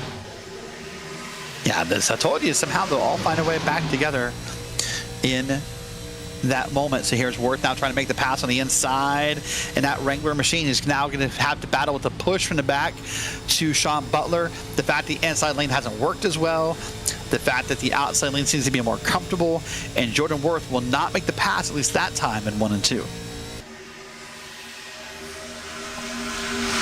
Truck moves out of the way of 1 car. Mitch Hughes now drives his way around for 3rd as well. Can Worth find his way to the lead for the first time tonight? He's trying to take some pokes. On-time friend in front of him. So far, the FTF back cars have dominated this race if you look at the lap markers. Here comes Worth, though. He wants to join his name under the leaders list. Better run for the outside still by Butler. Yeah, Worth's going to need some help from the bottom. He's going to need 2 or 3 cars to get down there with him through the corner and kind of help push. There's 1 car down there who's going to try to help push. Probably needs 1, maybe 2 more drivers down there so he can help get that push. But we'll look at that push to the front through before the beginning of the corner. Let's see if he keeps it, does Worth, or if Butler catches up on the top side. But Worth's going to get it. Worth could clear this any moment now and sticks to the bottom. This will be a drag race back to the line here. All sorts of squabbling with the lap cars mixed in here in this fight. Right now, the top 4 have about a 2-second buffer to everyone else in the lead groupings. Of note, bad news if you're a David L. Brown fan. The Nexus Esports machine, technical issue, out of the race. The 9 machine had been in the top 10 and had been a contender for the win. Not anymore. Speaking of drivers jumping in here, Thomas Reed, another lapper, joining. A lot of lap cars are in the mix of this lead fight right now. Yeah, this is, I mean, and that's okay, right? There's nothing wrong with these lead lap cars being up here in the battle. Remember, they have to earn laps back the old-fashioned way. There is no lucky dog here. So if you want to get back on the lead lap, you have to race your way around, get around the leader, and then hope that caution comes out. So as long as you're doing it clean, as long as you're doing it respectfully, as long as you're not beating and bumping and banging and causing wrecks, I'm all for it. It's exciting to see what can happen on the bottom of this track. So we'll see if anyone can help them get around here. By the way, bad news for Kevin McAdams fans. He did pick up damage from the whole sequence, can confirm, from that pit entry and missing the box situation and leaning on Swartz coming into the pit lane. So they have lost the draft 13 seconds back. Caden Rush also has lost this lead train. 9 are officially in the choo-choo train now as we go. And these leaders are going to have to deal with lap cars that are aggressive to get the lap back with how things have gone. Not wanting to wait here. Some of these drivers are taking some peeks and some privileges to the inside here. Yeah, they really are. It feels like it's getting more and more racy. I told you, as the laps tick down, right? Time is relative in a race car. And what I mean by that, JP, is we'll watch 2 different views here. Let's watch McAdams first and his damage you alluded to. This is the entry. Yep, let's watch right about here. You see him just really has a hard time getting walled up in time for that car. There's the contact. Then into this, wow, they kind of hooked into one another and leaned there. And McAdams says he got the damage from that. A little off the pace. But I was going to say, you know, JP, time is relative in a race car. What I mean by that is right now, if you're Sean Butler, laps could not tick down fast enough. You were leading the race at Daytona. It's a special event. It's the Firecracker 400. This thing could not end up fast enough for you, right? But if you are anyone else, Worth, Hughes, Zwack, Hop, McCandless, Frisch, anyone else, John Schwartz back in the field, time is ticking away quicker quicker and quicker than you want it to. It is, into laps are getting closer by the minute, closer by the second, and you feel that pressure. You kind of begin to sweat, you begin to worry, you get stressed out because you don't know if you're gonna have time to make the move. You have to take every opportunity from here on out. Melski just entered pit road and immediately picked up a black flag. That's why that just popped up there. But Mitch Hughes has done very well throughout the night. Just riding along and trying to settle on down here. He's just been there. What else can you say? He's in a great position to gain I rating if you think about things that way. He's in a great position to win the race. He's been a pusher. He's been in the conversation, at least in the top 10 since the drop of the green flag. He did not drop back and has maintained himself up here in the 34 here. Has done an amazing job up in the 34, keeping himself involved in this battle, right? Just being up here all night long, being invisible, has Mitch Hughes, and a great job in that red car, having an amazing run. Well, JP, of course, all night long, we're broadcasting all across the iRacing channels, the Twitch, the YouTube, the Race Spot channels, and lots of different viewers hanging out in different formats, saying hello. Blake Hewlett, Michael Weaver hanging out watching the race. Kev Cooks is out there. We've seen many people in the Twitch chat asking questions. We're trying to answer them as we can in the Twitch chat or in the broadcast. So wherever you are, thank you for hanging out live, watching this race here, the Firecracker 400, one of the many iRacing special events this year. Thank you so much for hanging out, having a good time, rooting on your favorite drivers, and we see you. Even if we don't comment everything, trust me, we see you and we hear you, and we appreciate your time and your feedback you guys show in the chat. For the race lead, you've seen Ward take a poke. He actually got the lead lap at the start and finish line, so Jordan Worth has joined the leaders list that is now around 10 cars strong here in this race. Looking like Mitch Hughes trying the outside line, but Ward's making it clear he wants to be able to lead comfortably. Just no place to take the run right now, inside or outside. Yeah, nowhere to take that run. But again, I think it's going to happen, right? If you see Sean Butler back to the front, he's kind of lucked out here, maybe, JP, because he now has a car up ahead of him to pull a bit of draft off of. But I say maybe because as we keep hearing the reports from the drivers all night long about dirty air and what it does to the car, I wonder, is that good news for Sean Butler? Because in one hand, you maybe could save yourself a little iota of gas by following that lapped car. But if the dirty air really does create these handling problems, I don't know if you want to stay there. Well, the outside is the preferred line. The tough thing is actually setting something up, it seems. But just almost run the lane that they're giving you. Right now, the lane Brown's giving to Butler is middle. Matthews whack. He's trying to make some inroads here. Zwack, at the moment, is one of the drivers with the freshest tires in this pack. Jaden Hopp is in the same situation. That's exactly what we were talking about with the fall-off ban. Now for some of the drivers reaching near 3 seconds in this race with all the rubber buildup. We're seeing some of those that are extending the runs the furthest, being able to have a little bit more oomph to make some aggressive moves later in the run. Yeah, that's very true, right? I mean, just they're having a good time. They're just being calm, being patient, kind of riding the top of the racetrack for the most part. Something else maybe different than what we see in the modern scan of Daytona available in iRacing, where we typically see all the races kind of move to the bottom. We'll see some occasional lines up top, but this is the complete opposite, isn't it? It's just very different how it works. Here's a pass happening in the field here. An attempted pass on the bottom, but again, we'll wait and see if it works, JP. He's got a lap car that I can use as a pick potentially if it comes down to it. Dwack just trying to stay safe to the inside while Worth still follows along on the preferred outside groove. Butler still feeding draft to him. So included in this pack for those curious are Butler, Worth, Zwack, Hughes, Hopp, McCandless, Frisch, Lucasa, Rush, and Schwartz. Those drivers have an 18-second buffer to McAdams. Then for the race leader, it's 25 seconds to where Wyatt Gray is. That is a massive amount of interval picked up, and these drivers are still running 3/10 quicker than that second pack. It's been that way all night. Yeah, this has been amazing, hasn't it? Just to watch that form and watch everything happen here. But JP, one of the things I want to talk about real quick, as you now approach over lap 100, how bumpy this racetrack is. We talked about this being the older scan of iRacing, or of Daytona on iRacing. This track is not smooth. It's difficult. Driving this car is like driving a jackhammer. That's what it feels like for some people. So I thought, let's do this, JP. Let's lay out for a lap or two.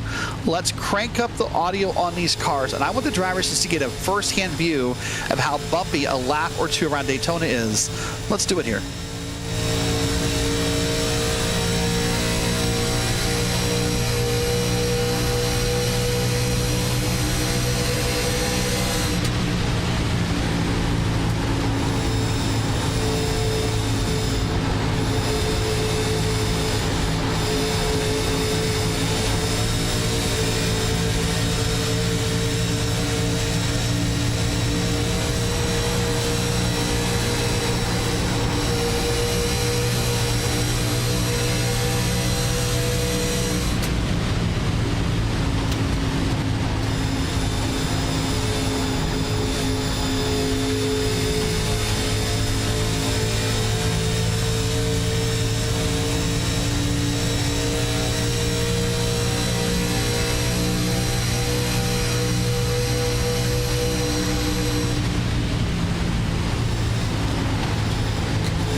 It doesn't matter whether you're riding the top of the track, the bottom of the track, you're alone in a draft. That was just a very bumpy ride, right? The way I was thinking about it in my head as I was watching this on boards, it's like riding an old wooden roller coaster, man. If you go to Kings Island, if you live in the States down in Cincinnati, Ohio, they at one point had the Beast. It was this amazing wooden roller coaster, but boy, it took you for a ride as it threw you around and rattled your body. That's kind of what it's like to drive these cars on this old racetrack. And it used to be a difficult track, and still is. Some of the bumps are coming back now in the modern day. This track used to be a challenge in this style of racing back in the day. Coming up towards 53 to go, next time by in this race, by the way. We are about halfway through this fuel run, just like that. So, see where drivers now settle on down and settle on in, close things out. It looks like everybody just trying to eye themselves up for that money stop. That's going to be so important with how the fall off is here tonight, Derek. That timing is in about 10 laps until we get the green light on fuel to be able to make it to the end on gas. It's going to be important to choose that lap correctly.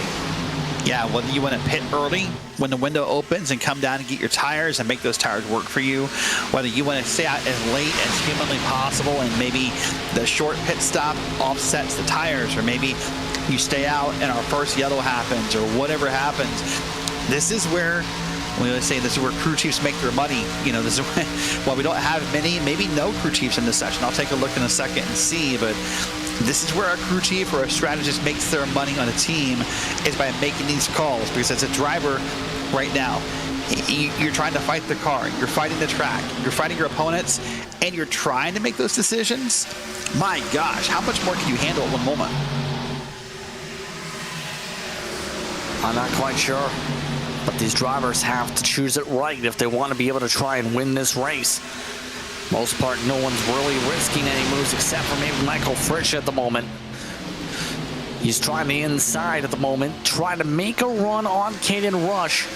And you know the wild thing? Rush, before all these cycles, was nowhere to be found in the pack. He had been adrift for much of this race, or at the tail end of the choo-choo train. He's amongst those now in this conversation too. The car right behind that 2 machine you see in the right hand of your screen. Yeah, remember, Caden was involved very briefly at the top of the pylon during that first set of pit stops. Stayed out longer than anyone.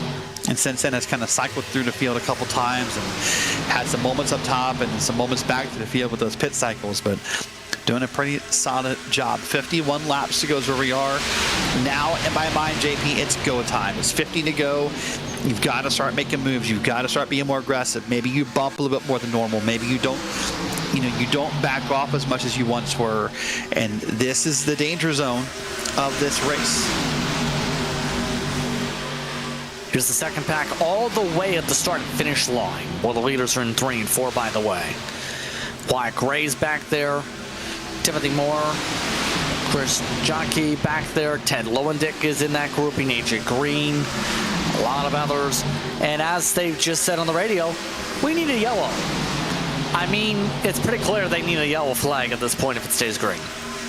It'd be interesting, wouldn't it? Because if we got one right now, it would not be the final stop. They would be short, even under the caution. But I think the fear we have right now, that old cautions breed cautions mentality, right? That old slogan, the saying, the cliche, what have you, it's probably what everyone's concerned about. It's not the first caution. It's what happens here. We get the field bunched up.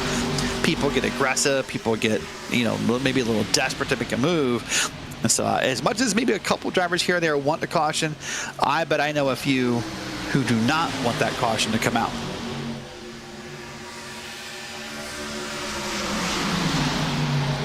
Starting to get a little bit racy again.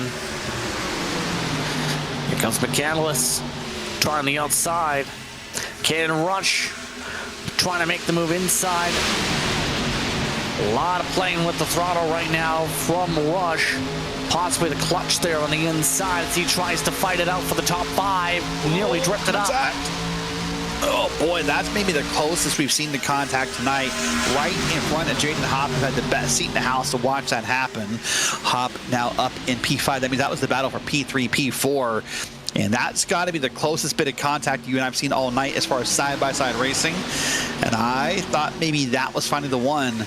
I'm proud of those guys for not making that happen. Back at the end of the lead pack. Meanwhile, it looks like this. Can also remember started things off as the net leader through the cycle. His tires have held up very well in this run, and that's been an important part of his race. Had not been really in the conversation before that point, and now is in position. If he's able to time up this pit stop right, he's within 10 laps of his pit window.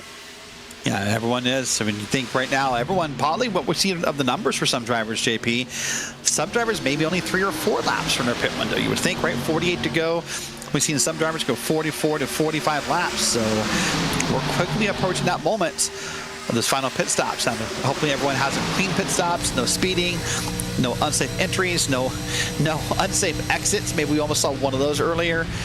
And we'll see who can gain what here. Riding on board with Blake McCandless, having a good run. It's been up front all night, and JP, not surprised. The NASCAR driver, as I said earlier, loves these cars, loves to put on special events for them, so it just kind of makes sense to see Blake up front, doesn't it? Yeah, I think so. Especially what he's been able to do in these cars. Butler's doing a great job leading all night. 58 laps led, though. He's going to be very difficult to beat. Zwack trying the inside to get around him. Gets back in line. As they get all squared away behind lap traffic. Some of the others still trying to make some moves. Zwack gets a huge one. Not going to have a chance to clear up, though, with the lap traffic. Butler able to get his foot to the pedal. There's foot to the pedal, but maybe right now this could be a shot if enough drivers move to the bottom. With Butler kind of stuck right there, I thought for sure that was the chance to maybe get around Butler and make it happen. But instead, Zwack got up there in front of Jordan Worth, in front of Caden Rush. But I was surprised. I thought that would have been the moment I would have made the move and tried to have passed with lead on the bottom. And now they're starting to get impatient now with lap traffic. Trying to ditch Brown, who's been running in front of the leaders after technical issues of the past few laps. Everybody trying to carve by him quickly. Yeah, doing a great job here as the field. Man, that onboard ride is just, wow. And keep in mind, as said, Rush is clutching. He's been stretching everyone as far as possible. I almost wonder if Rush is thinking 2 tires and maybe not a full tank of fuel to save time in pit road. Yeah, that's what I think for some of these drivers, right? Some of these drivers who can push it a good number of laps beyond. That's got to be the call in my mind, because that's how you make this work, is by not eating that full pit stop. And, there's been an analogy maybe that, 1 second on pit road equals 2 seconds on track. That number goes up and down depending on who you ask and the opinions and maybe the cars and the track. But if you can save time on pit road here, you could save a lot of time on the track. But off screen, Mickey Tuttle, the newest car to call it a night.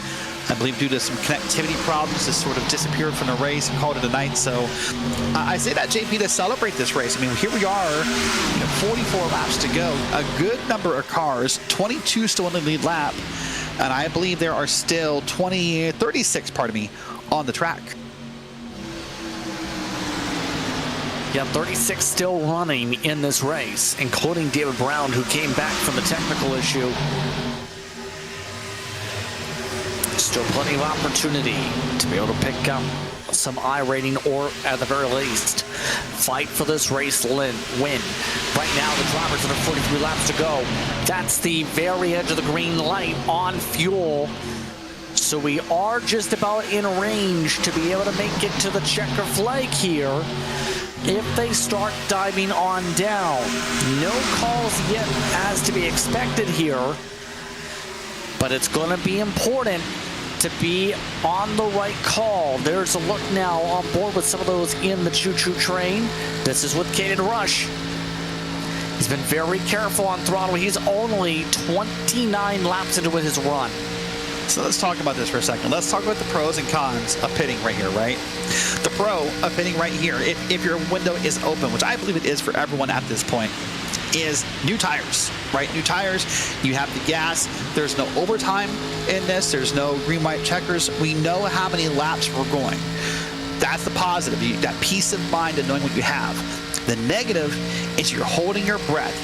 You're white knuckled. You're crossing your fingers, your toes, whatever you have, hoping a caution does not come out until the pit cycle is completed. If you end up a lap down here, it's all for nothing. Now, pitting late, you kind of get to know, more information about if or when that caution is coming. But if you pit too late, as JP said, the problem is you can't afford to sit there and take 4 tires. Your advantage is less time on pit road, maybe 2 tires, maybe no tires, although I think that would be crazy and just gas only. So there's pros and cons to each side of the strategy, JP. Yeah, there's so much to consider right now in the near future, and that future, I think it's about 2-3 laps time for drivers like Butler. Ned, caution! Oh, there's a caution. There it is. Everything out the window. Greg John goes around on the front straightaway, and we're under yellow for the first time. 1 hour, 33 minutes and 5 seconds into the race, the yellow flies for the very first time. And I think that is a stat to be celebrated. No matter what's going to happen from here on out, that is a stat every driver in this race can take away and say, yeah, I was part of that, because that is an incredible run. Now from here, everyone will pit. Everything I just said, pros, cons, are out the window. Everyone's going to pit 4 tires of gas. Oh, there he goes around, got hit by a car, couldn't see the number up top, and the wreck was on at Daytona. And he's parked it for the night. Greg John then proceeds to back up in the grass. That could have been dangerous. Doing Drive with him also involved. And this, well, that takes away the strategy equation. Have to take the 4 tires and fuel. You'd have to think for most. Yep. We might still see 2 tires here, but everybody should be good to go on fuel. It's now going to be the question on how they battle it out. Yeah, you could see a 2-tire call. We've seen it happen a couple times tonight, but as a whole, I just think that it's 4. You have to be equal with your opponents. That I can see, absolutely.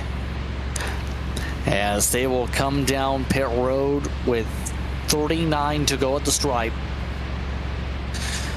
And looks like just about all the leaders able to come on down here. Now, we do have a wave around to give a correction from earlier. Some did note that a lucky dog was... Oh, Butler, my goodness, he's not in his box. Wow.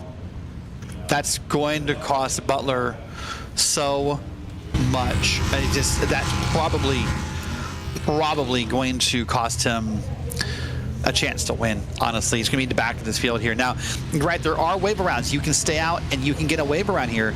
There's no lucky dogs, so you have to kind of earn it the old-fashioned way. Those drivers will not be allowed to pit. They will wave around, so... But it's going to put them to the back of the field. So Thomas Reed, Wesley Parker, Cale Spicer, and those drivers who did not pit from a lap down, yeah, they'll get their lap back, but they're going to start at the back of the field, so a big disadvantage. Big mistake by Butler in the money stop. Yeah. That puts him 15. Disappointing. And now it's Matthew Zwack, who did have a 13-second pit stop, who takes the lead. Butler, his mistake, have to have a lot of traffic to deal with the rest of the way after entering pit road second spot. And can confirm 2 tires was taken by the 3 car, should say, to jump up to the front of the field. Jaden Hopp second, Blake McCann was third, Caden Rush third, around fourth. Michael Fritsch in the top 5, Lucasa, along with Hughes, Swartz, Gray, Matt Kluse, now the top 10. This is going to be a wild stretch to the finish here. You should see the intensity level is about to pick up very quickly here, Derek. Oh yeah, it's going to get very intense, very wild, very chaotic. There's a car faking a pit stop. Nope. Coming down. No wave around. Yep, no wave around.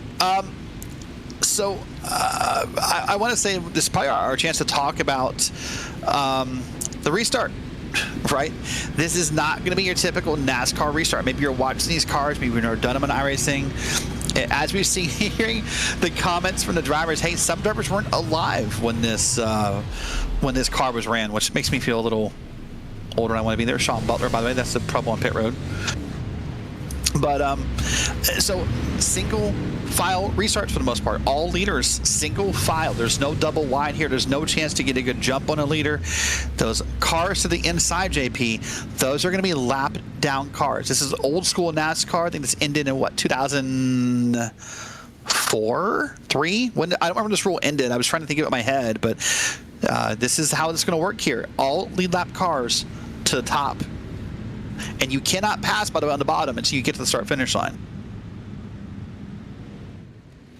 And this is going to be a show. It's going to be important to get the lap traffic dealt with quickly, you'd have to think. So once again... And that's the goal. Yeah, 22 cars are on the lead lap here. Yeah, that's the goal, by the way, for everyone up top, is to hopefully your drafting lane moves and you get around those lap down cars to the inside. Now, what those lap down cars are hoping is they can quickly get a jump and they can get ahead of the leader, so if another yellow does happen, they're no longer lap down cars. But look at how deep that line is in the back. Some of those drivers are going to get affected by that inside lane. So this is going to be a really wild restart, one we're not used to seeing in iRacing. I don't know the last time I've seen a league or a race use this outside of the 87s, JP. I know the Gen 4s now use it in official races, but this is going to be exciting. Firecracker 400 coming down to what is going to be one more fuel stint, essentially. Green, green, green. Back underway, and we have tire spin. Zwack with tire spin off the launch. Good restart by Brown on the inside. Yeah, that's going to put that car in the bottom technically, and for at least for a second up on the lead lap, but I think that won't last here because Zwack, Hop, and others are going to get a massive run up here up top. They'll use that drafting ability. Now here's the problem. Look at all that beating and banging. We're almost pushing the pusher. There's a common phrase we use in NASCAR and super speedways, but this is going to probably get a little messy for a lap or two until these guys can get single filed out and get spread out. But they're 3 wide on the bottom of the track here. Oh, some people getting pushed and shoved back there. That was Hayden Swank, one of the lap cars. Still no moves for the lead as they still fight to get the lap back the old-fashioned way. And Jaden Hopp is stuck, right? Jaden Hopp has cars to the inside that are fighting to get on the lead lap. He could not move down if he wanted to. He has to stay in line. The only move he could possibly make is try to form a top lane on Matthew Zwack, and I don't think Zwack is leaving enough space for that to happen. So this for Zwack, for McCandless, for Rush, for Frisch, this has got to be frustrating because you feel like someone else is controlling your destiny. On the draft block, no one able to clear on by at the moment. There's Frisch at the bottom, by the way. Frisch has decided he wants to try and do something different. That one car on the bottom of the iRacing car is going to try and come on around. Yeah, trying to find a way to push forward. This is all working perfectly for Zwack at least. Oh, now Carson Hocevar trying to push the issue. He takes the 3 wide, trying to find his way up to the front of this. Somehow that's not surprising, is it? That Carson Hocevar wants to try to find his way to the front. That's what I'll say is not really a surprising call, but he's going to try and get on around here. Now, remember, Hocevar had some issues earlier. Remember, you said you heard the report he had no brakes. So a lot of stories to still maybe develop there in these last 35 laps. Right now, at this point, David Brown, at least in position to get one of his laps back, but not all of them. Wesley Parker looking to do the same here. He's trying to find his way at the tail end of the lead lap so he can put himself in front of Matthew Zwack. Still not able to push his way ahead, but able to get his nose ahead. And that opens up the bottom alongside the leader here. Does anybody try and take that line? Answer is not yet.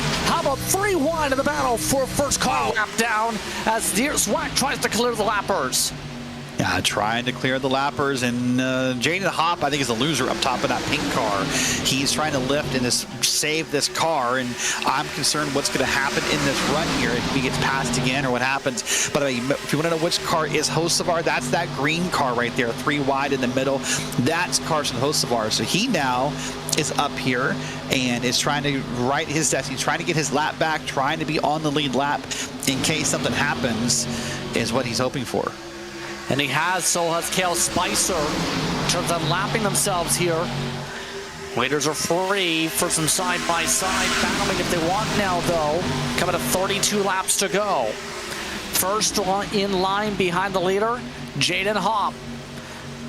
But some of these lappers are not making it easy. They are racing uber aggressive here. They really are. It's more aggressive than I remember earlier. I said I was okay with the lap cars being in the way. Now we're getting to the point with 33 to go. Where if I was Jaden Hopp, if I was Zwack, if I was Blake McCandless, any of those guys, I would probably be starting to go, okay, guys, listen, you had your fun.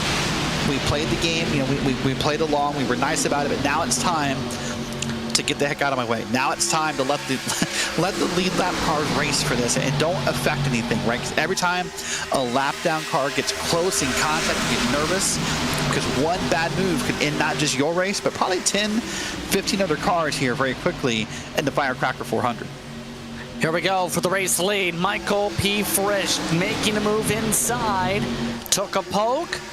Now has a pull of the draft off lappers. Cale Spicer slows him on up. Nose also made his way through all this. Sean Butler is back in the top 5. That's alongside Blake McCandless. My goodness. I was wrong. I thought that move by Butler on pit road would probably have ended his shots at winning. But heck, if you've got yourself top 5 with 31 to go, congrats, bravo, my sincerest apologies for being wrong. But hold on, here's the pass for the lead right now because now Hocevar is trying to pull Zwack on along. 3 wide as Spicer got shuffled back a lap down. Butler pushed Frisch to a knock. Yeah, got an edge on the nose for a moment, but Frisch still has the edge on the inside. That's clean air for Zwack will be interesting, right? We've heard all night long about how bad dirty air can be. Well, if you've got the clean air as Zwack on the outside lane, I wonder if that's going to help here.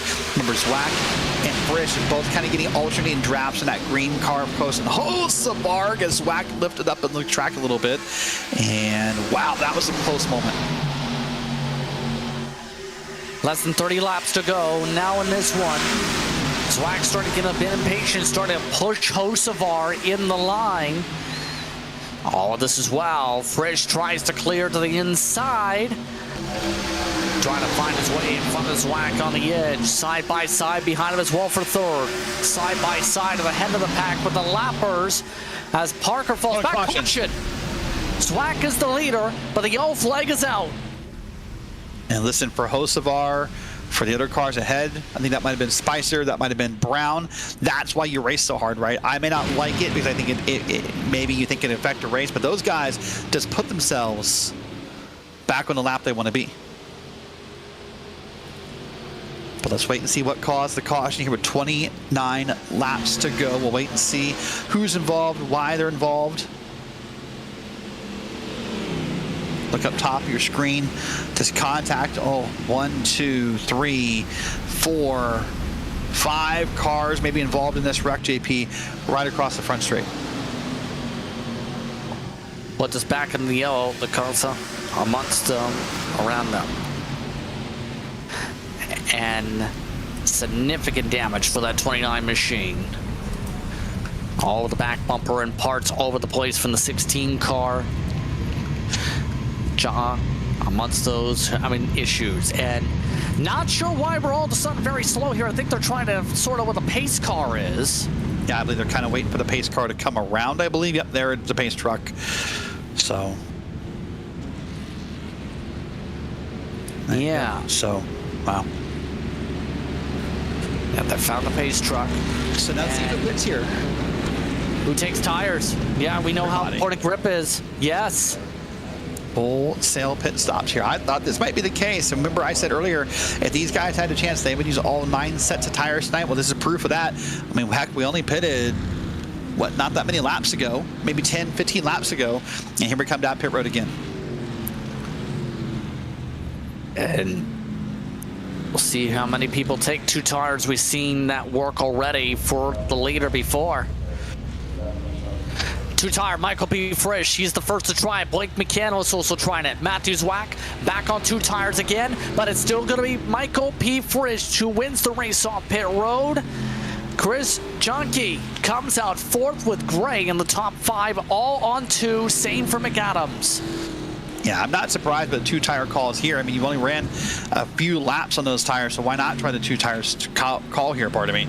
But a couple cars stuck on pit road. Be right, it's going to be Frisch, Zwack, McCandless, and others on back. Now the problem, we'll have to see again, there may not be as many, but those could be those lap down cars to the inside. And right now, honestly, JP, if you're back in the field, maybe 3rd on back, you're probably frustrated. You're, man, we just cleared those lap cars from that last restart, and now we got to do it again.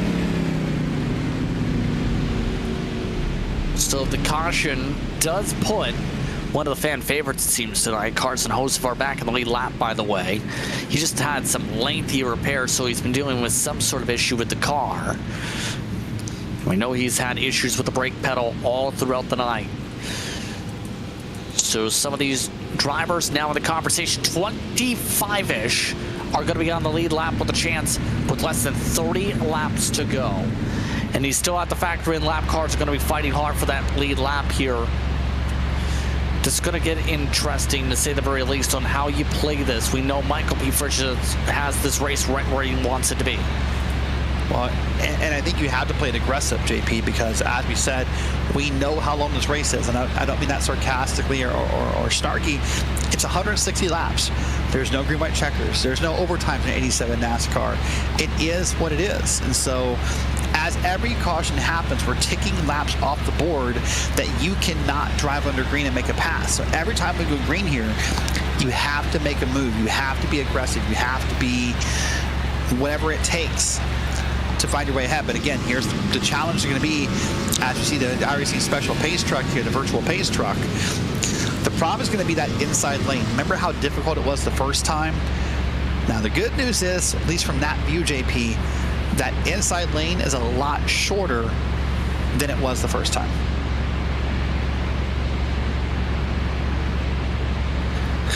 And apparently, we just got more information because the field's been wondering, Carson, how are you on the lead lap? Have you ever used the clutch as a brake pedal before, Derek? Because that's what Carson Hosbar is. That's the apparently why he's been able to enter the pit lane in the first place. Yeah, that sounds awful. I mean, wow. Yeah, I mean, when I say awful, I'll be clear that if it works, it works. I mean, awful. Like the clutch is not a brake. It's a yes/no system, right? It's a. I can't think of the money that I want, but the word I want, pardon me, but it's a yes/no system. There's no pressure points. It's not 0%, 10%, 20%. It's in or out. That's got to be some very awful braking in the telemetry for Carson Hocevar. It's going to get wild for this finish. 26 to go at the stripe. It's Frisch, Swack, McCandless, Jonke, Gray, McAdams, Butler, Hop, Rush, Schwartz in the top 10. 25 cars are now in the lead lap. The first driver battling for the lap back off the restart is one lap down, Cale Spicer. There goes the pace truck. Off and away, green, green, green. Michael P. Frisch with a massive launch.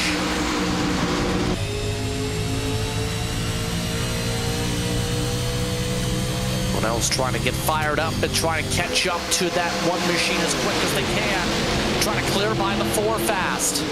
I think this is great news, by the way, for Matthew Swack and for Blake McCandless. The fact that Frisch got down there so fast and left that open air for those cars, that means right there that maybe these guys have a better chance of racing and getting around it the first time. There's a little bit of gap in that bottom lane. It's not locked up, or at least it wasn't before this camera shot moved into the end car, JP. So there's maybe some chances here to race, maybe some better odds than there were last time. See how aggressive they get here for this race lead. Swack nearly snapped it around.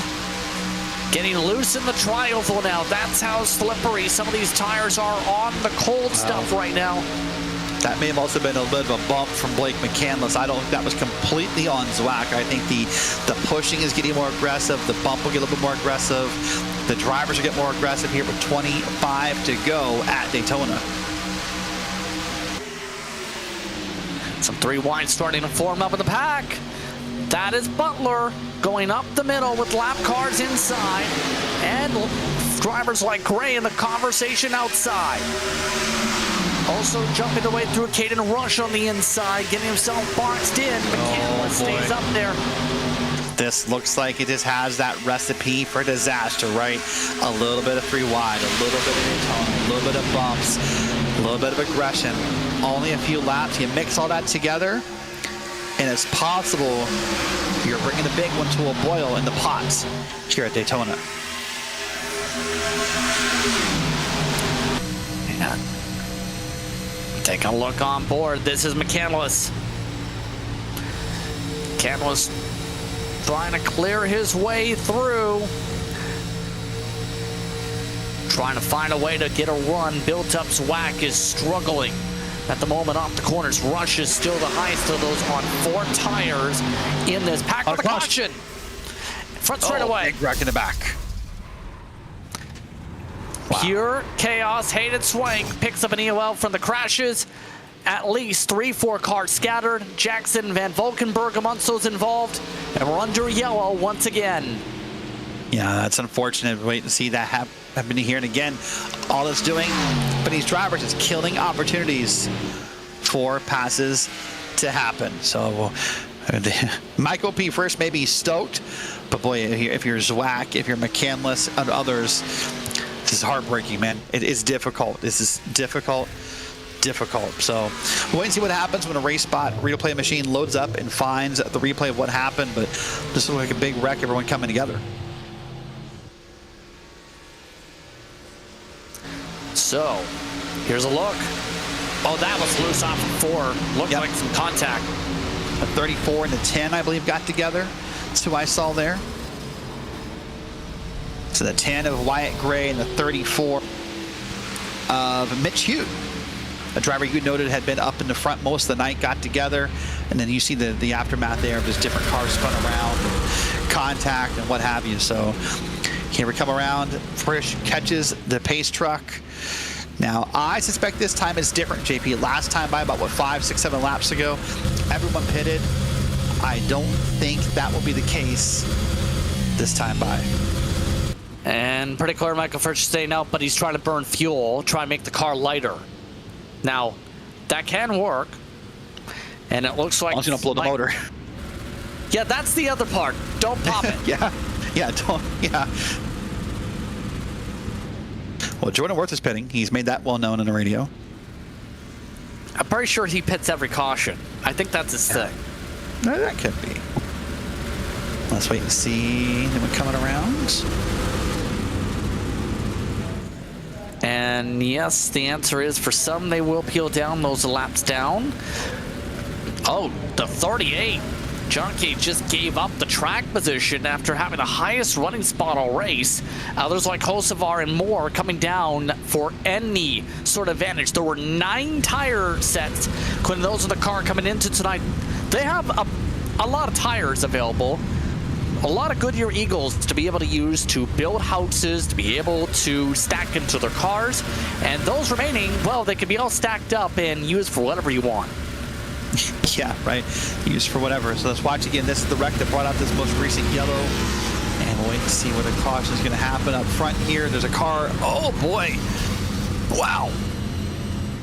Well, no one had a blowover there. You know, you and I had a conversation previous. Will we see a blowover in these 87 NASCAR vehicles? Well, remember, we set the goal. We wondered halfway if we'd see our first blowover. We didn't see our first wreck until after halfway. And I dare say we saw a car get up in the air there, but not really a blowover. I think we're still safe with 21 to go. Yeah, coming to 20 laps to go.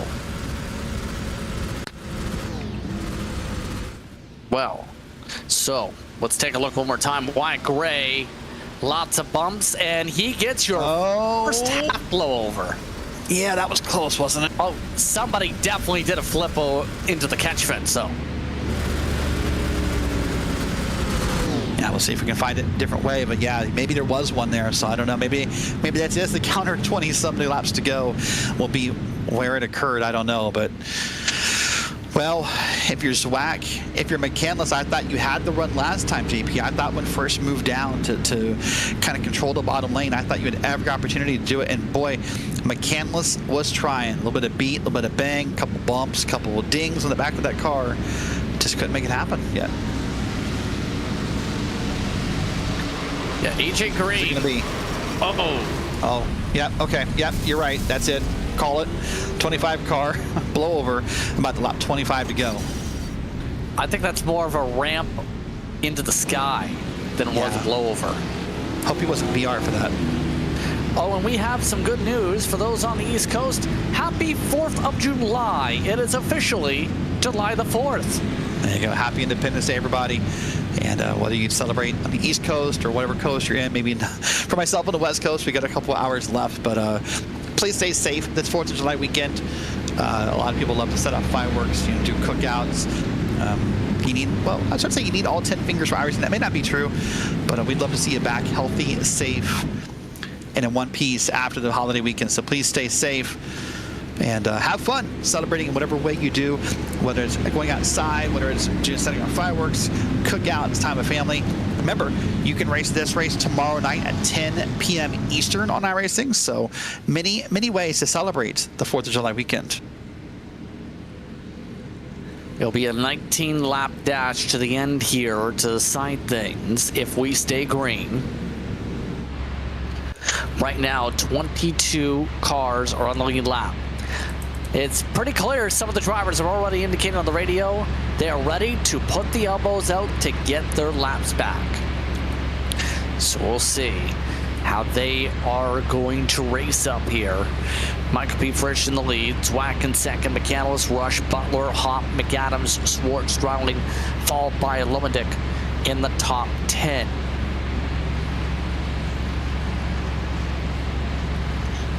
It's going to be an interesting restart once again in this one as we get ready for the sprint to the end in the Firecracker 400. Happy Happus with us tonight. Just Prince Watson, Derek Watson here on Race Spot. Throughout the evening, we've had Green flag runs until the final 35 laps or so here. And the green flag waves this time. We're back underway. Tire spin for the leader. David Brown got the better launch, in fact, as the lapper. Like, that's the second time Brown's benefited from a tire spin. Isn't that like the last, 20, 30 laps? It's the second time the leader has spun the tires. I feel like both times a 9 has been down there, per my memory, to try and benefit from it, see if he can make that run happen. But look up top. These drivers are moving around. They're maybe not as patient as we were 100 laps ago. Already some movement. People trying lanes. That third lane's open in the middle, and Sean Butler, I thought, was going to make it happen right in front of Jaden Hopp. But Butler backed out of it. Now there's 3 lanes. McCandless stuck up top. There's a car going through the middle. Caden rushes that car. He dives inside, goes for second. No place to go except right behind the Nexus machine. He pushes the 83, rather should say in sim. That would be the 9. David Brown trying to push himself forward to unlap himself by a lap. He will. He is clear. Does he take the outside? Yes, he will. Well, this will be interesting because now you want. Oh, hold on, wreck in the back. There's a caution again. Caution flag is out once again. And they are flipping over down the back straight away. Visconti's upside down. Spin for Ted Lowendick, who is running in 10th. The Solpeck Precision Racing car is demolished. Yeah, that's too bad for Ted. I thought maybe that was going to be a good run out of Ted, and I was so excited because, Ted, as you know, has a tradition when he wins races that are broadcast. He does what we call a shoey, where he drinks champagne out of his racing shoe, and I thought, boy, we're getting close to a Firecracker shoey. And maybe it's not over yet. We'll see how bad that car is damaged for Ted. Watch the replay. Ted's up top. Disc gets hooked from the bottom, goes around, up in the air. But hey, goodness for Ted, that car might... Oh, never mind. Nope. Bad call. Started to say it might be okay. And then that Wrangler car came on through and finished off the job. Another hit and air crash. And another caution flag to stack things up. So all of a sudden we go from green flag racing to what has been 3-4 cautions in this final stretch. Don't look now, but Hocevar's in 11th, by the way, as here's Visconti's view. Let's watch this race, this wreck view here. Kind of confusing. Like, I thought he was clear, had he just stayed towards the top of the track, but he went down, obviously thinking he needed to get down there to avoid something, and this sort of doored Ted Lowendick. Oh, right, look at this. Hold on. There's Michael Frisch down pit road. Did not have this on the bingo card. Wow, that's going to give the lead to Zwack. Whoa, with 17 to go? Boy, oh boy. Zwack holds on in front, but an interesting choice. Frisch just said to the right that they were commenting in iRacing the same as we are, confused, and Frisch just said, it's all part of the plan, boys. So he thinks he knows something we don't know. Can he drive on fresh tires? 12 lap difference, mind you, in 14, 15 laps. In the words of some in the sim, miracles can happen. We'll have to see if that works out. He's off and away. Everyone else came down for damage repair, it looks like. Yeah.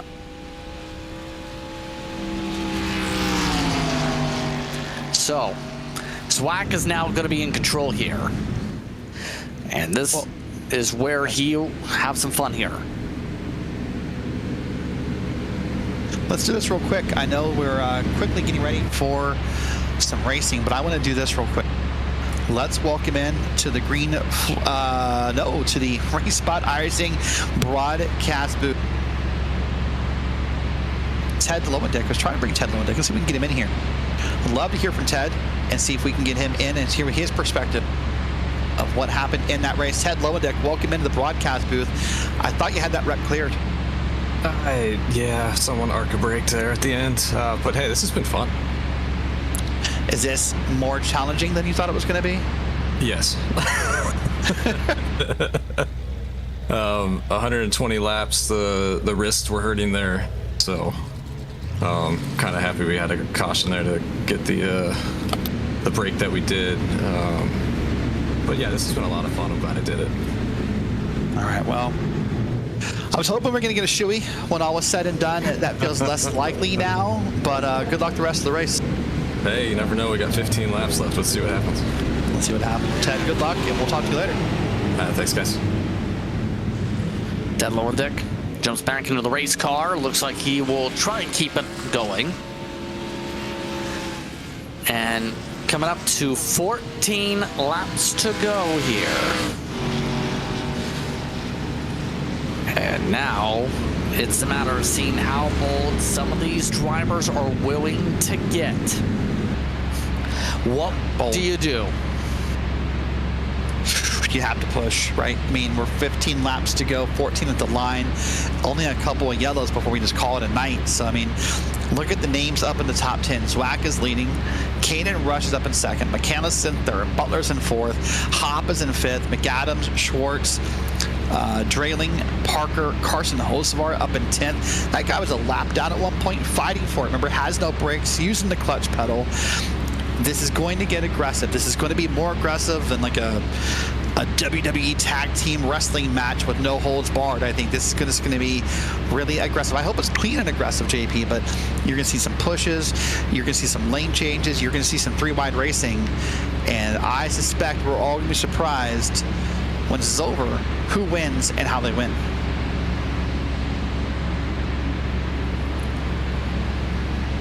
And now we get geared up for the restart. Wild stretch to the end here to see who wins the Firecracker 400, a stacked field. Remember the SOF tonight, 5,630. And we've seen why with how we've raced up front. iRacing pace car ready to drop off. The pace truck should say.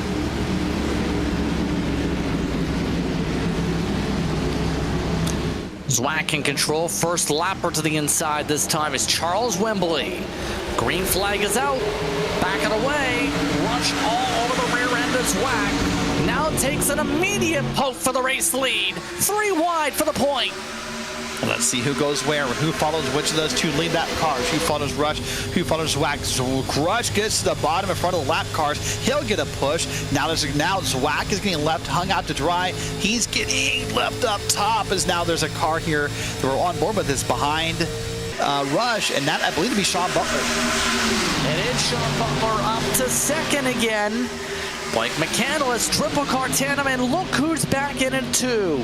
McAdams in the 20 after having those issues on the front nose, fixed the repairs on that car, has now joined in. McCandless bounces off the wall. McAdams able to drive to the inside to avoid him, all while Butler tries to go to the inside. This is for second. Yeah, this is your leader right here, Caden Rush in that white car on your screen. And you got Butler in the bottom, the black and yellow. You got Zwack up top in that blue primary car. Behind us, we got Kevin McAdams. You got Jaden Hopp up in the top 5. So this is still going on minutes by minute. It feels like it's changing. Look at that big run from the top lane as Rush tries to go up there and block it. Now they're going to try to be 3 wide on the bottom. Drowling tries to join in. Carson Hocevar doing the same. Butler knowing the draft off of. He squeezes Zwack into the wall. And here comes the crash. McAdams goes around. He nearly flips over. Caution flag is out. Wow. Wow. Wow. Oh, we're still big wrecking. Yeah, we are, right. Kosar says that wreck is on him. It's not what I felt like I saw from the first view in the broadcast. We'll wait and see what the replay says, but Hosvar says he had to get checked up a little bit. He thinks he caused this wreck, so we'll wait and see if the replay proves that or what may happen here. But we're under caution now, 12 to go at Daytona. Cautions breed cautions yet again. Yep. And he did have apology over the radio, as you said, with Hocevar, where he instinctively, instead of hitting that clutch pedal that's near his brake pedal, hit the brake pedal. Let's take a look. Oh, yeah, Yeah. no, you're right. Yeah, he, there got, it is. he got in the back of Hop. From our camera shot, we had it live. Oh, there's the 20 of there's the 26. But anyways, that's McAdams, I believe. But boy, from the camera shot we had, that's the 20. Sorry. I thought maybe Hop had just gotten loose and went around, but we just could not see Hocevar in that back view. The good news for Hocevar, he's okay. Good news for Hop, he seems to be okay. So there's definitely some cars in the back of the field that need to pit that will have to get a lot of repairs done. But wow.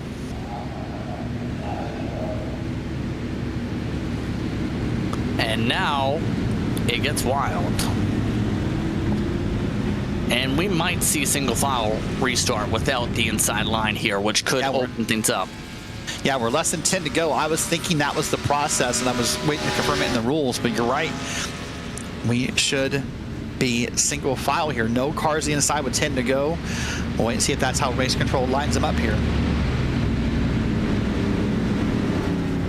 Now, to give people credit, and some of the drivers are piping in on this too, where they're saying there are people getting tight in the first place there, Derek.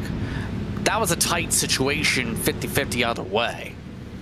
Oh, yeah. I mean, it's Hocevar's fault for getting in the back of Hop. But, I mean, in the grand scheme of things, you know, not the worst wreck we've seen all night probably, right? I mean, just, you know, Hocevar says he just forgot which pedal was the brake. And, you know, probably could have lifted, probably could have checked up. Watch this here. Different parts of the wreck. Boy, oh, boy. And Swank. Oh, there's your blower. Yeah, there's your rollover. That car's decimated. And now, I will say the field is, well, not having a fun time right now, is all we'll say on the radio. There's some words. Let's not talk about the words. Let's talk about the strategy. How do you approach this race, Wood? Well, right now, if it is single file, which it appears to be, well, let's watch this again from the 22. This is, I guess, if you're going to call it the blowover of the race. This is Hayden Swank. I mean, that's at least one, I think two, maybe three full turns here. You'll see it here in that striped number 22 machine. Bounces off the ground, almost at the floor, and goes around again and again and again. So to answer your question, what would I do here? If I'm not Caden Rush, if I'm Sean Butler, if I'm Blake McCandless, I'm stoked that I have friends next to me. I jump to the inside as soon as I can, and I try and leave Caden Rush out to dry, and I make that pass. Yes, the top has been more powerful tonight with the draft, but if I can get a jump on this start, if I'm Butler, McCandless, even Zwack, and I can move down, that's what you have to do. If I'm Caden Rush, I anticipate that, and I move down as soon as I can and hope that I make the right call.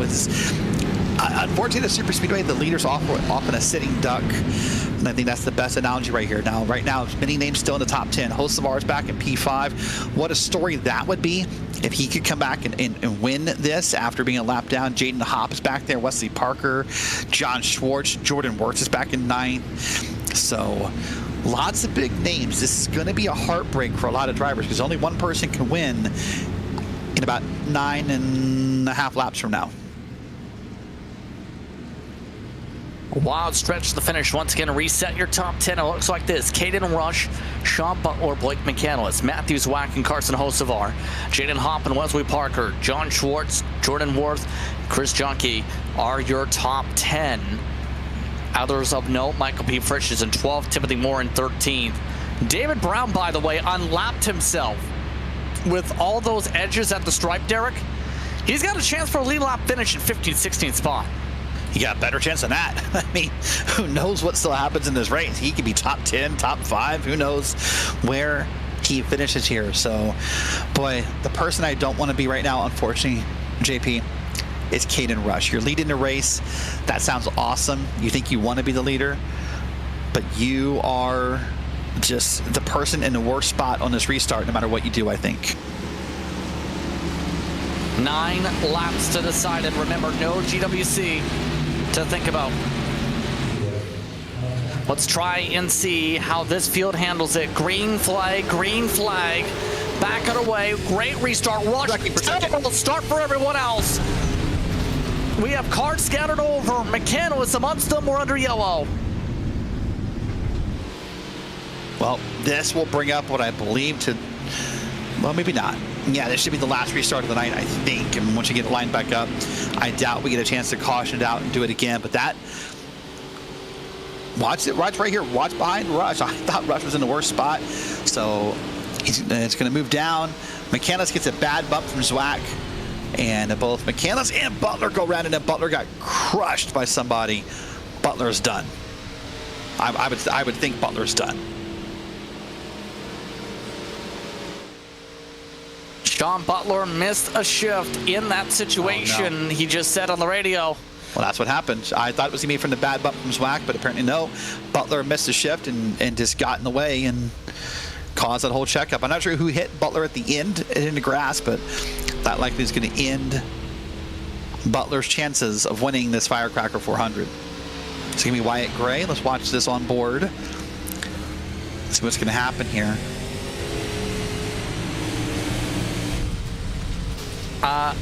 Yep, there it is. And he had nowhere to go. He didn't know where to go. He couldn't see anything. Just a calamity of cars, and unfortunately, he made contact.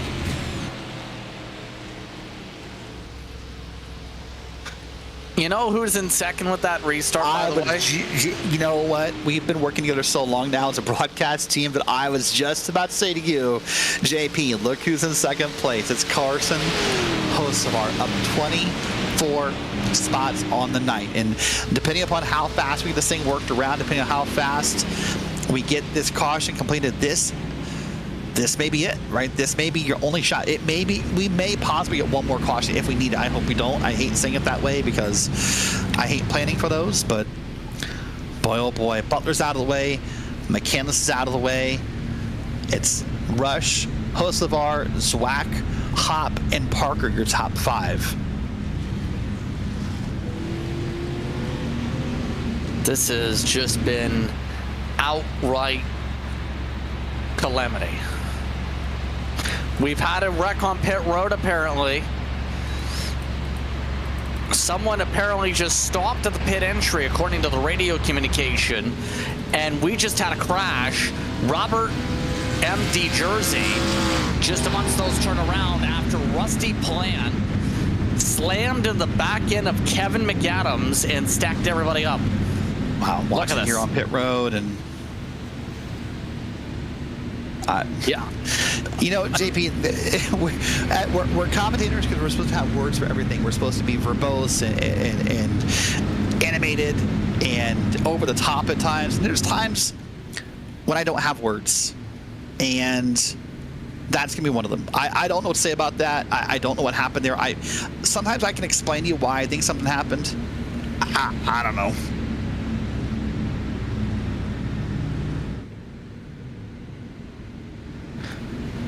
Meanwhile, some people are begging the pace car driver for a lap back. No, rather, that's Caden Rush just having fun with the pace car.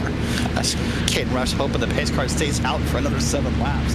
He's begging him to say, hey, what if I block you from making that left-hand turn? What if you just stay out here? So, we'll see.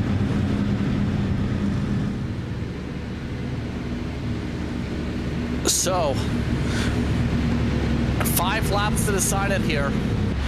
First time Hocevar has been up front this entire race. What are you expecting in terms of how Hocevar can do this? We've seen the inside play for the runs. What is he going to do to try and take this lead? This is going to get wild. He has to do what Butler did. That's the answer, right? Well, he has to do what Butler did, but do it correctly. He has to get down there, make that jump, hit the gears, and go. Because Rush was not expecting it. Rush did not block that run. Rush was going to stay up top. So now Hocevar has to hope that Zwack, maybe Hop, Parker, or one of those drivers will go with him and push that bottom lane till he's clear. That's the answer here. So, boy, this is going to get exciting. I'm happy you're here along with us. Justin, I know you're happy the crowd's along with us. This is going to be a race and an ending that is going to be exciting. And remember, Hocevar's on fresher tires than Caden Rush. The freshest tires are 11th on back. Well, it's not Blake McCandless, who had just had damage repair, but he's 15th. Yep. So, To reset your top 10 for this restart for the Firecracker 400, it's Caden Rush, it's Carson Hocevar, Matthews Wack, Jaden Hopp, Wesley Parker, John Schwartz, Jordan Worth, Chris Junkie, Drew Jaa is up there without front clip, I believe, in 9th. He has found front clip by correction. Michael Frischke is in 10th. Well, and thank everyone for hanging out in the Twitch chat, the YouTube chat, wherever you are. I hope right now you're taking a second and throwing in whatever car numbers you want to win into the chat, showing your pride for your favorite drivers and cheering them on. This is it. This is likely it. We're going to go green at 5 to go, JP. There's no way I see us going green again at the yellow flag this race. It is right now, I believe, the next flag ends this race. Well, it depends on the timing of the flag, but this is going to be a show. They're already backing up far for the restart, away from the pace truck. And they're backing up far away from the leader, too. Look at that. Got to close up here. The leader needs to back up.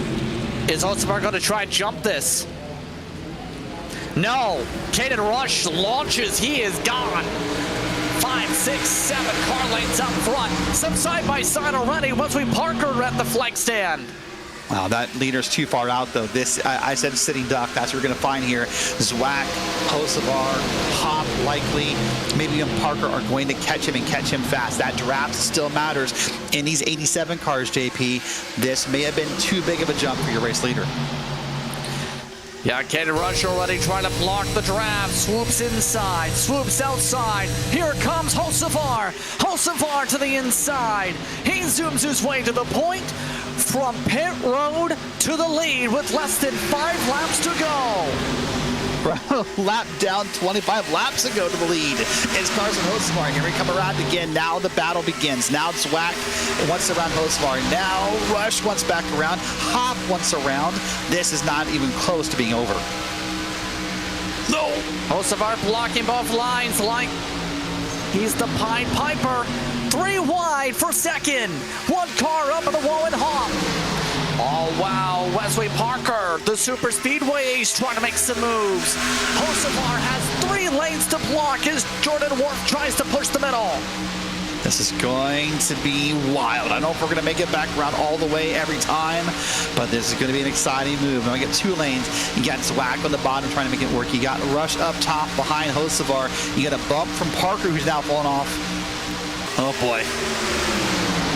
3 laps to go in the Firecracker 400. Pointing no return, that time by likely. Caden Rush swooping inside, outside. All while Hocevar moves up, some contact behind. Frisch, a bit of a squeeze for the 16 of Jaa. The 16 holds on to it. All while they make the way down the straightaway. Hocevar trying to block the lines. That top lane finally working. Oh, he wiggled Hocevar. Yeah, that's what he did. That was Caden Rush. He got Hocevar loose. Now they're making contact. Now they're bumping. Now Jordan Worth wants in this battle. Michael Frisch, remember he said it's all in the plan, boys, about 15 laps ago? Well, here he is, P4, and maybe it was all in his plan all along. 2 laps to go. The race comes down to this. Jordan Worth taking a poke. No place to go. Hocevar blocks off the inside again. Hocevar started this race with pedal issues right from the jump.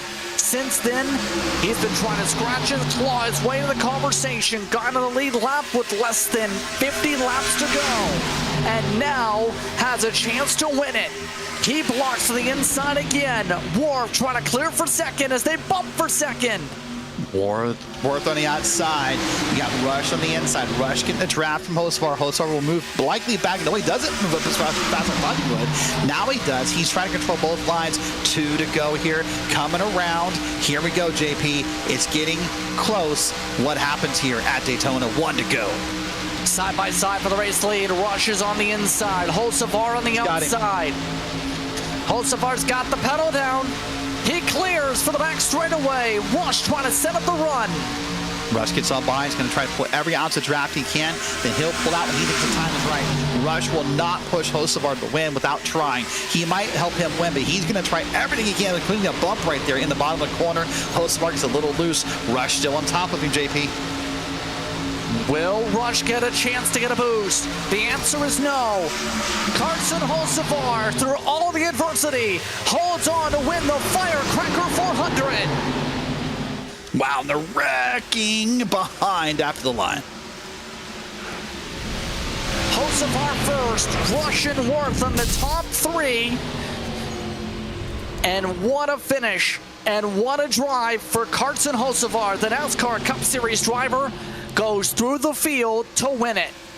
What an amazing show by Hocevar. I thought 3 or 4 times that Rush had him. I thought maybe Worth had him, but he held on.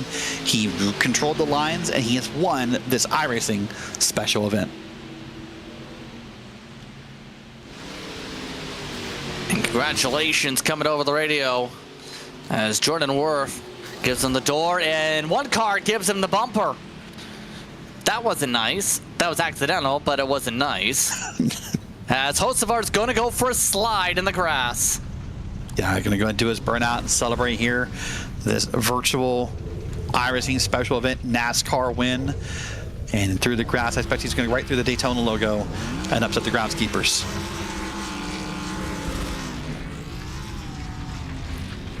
So Carson Hocevar gets the win. Jordan Worth is also doing burnouts. This is a win for him. Sure. A lot of people trying to celebrate, but Hocevar getting the most out of this set celebrations here. Incredible drive tonight. He led just 5 laps tonight. It's Hocevar, Rush and Worth who finish on the podium here in the Firecracker 400. Michael Frisch drives his fresh tires to 4th to the end. Zwack in 5th. Junkie gets to 6th. Then John in 7th, followed by McCandless. Robert M.D. Jersey, the pole sitter, in 9th. Matt Cluse, your top 10 here, Derek. Moving back into P11, we'll find Ted Lowendick, we talked a little bit ago. Brad Newman's up in P12. And then Mitch Hughes and Wyatt Gray 13th and 14th, with Timothy Moore back in P15. John Schwartz, Sean Butler, Kevin McAdams, Wesley Parker, and Jaden Hopp round out your top 20. 21st went to Maximilian Bianco, last of the lead lap. Rusty Plant 22nd, David Brown 23rd, McGowan, then Fleckenstein 25th, Wembley, Malivo, Spicer, Drowling, and Swank, the top 30. Moving back into P30, first Christian Visconti, 14 laps down. These are all cars who maybe did not finish the race at this point. Jeremy Lusaka, Thomas Reed, Jackson Van Volkenberg, AJ Green, Greg John, Mickey Tuttle, Mitch Drunowski, Tracy Petter, and Benjamin Forrester rounded out your top 40. And then JP, the last couple of cars, John Babineau and Hunter Johnston rounded out a 42-car field. That's all we talked about him at the running order here tonight in the Firecracker 400. A thriller here at Daytona.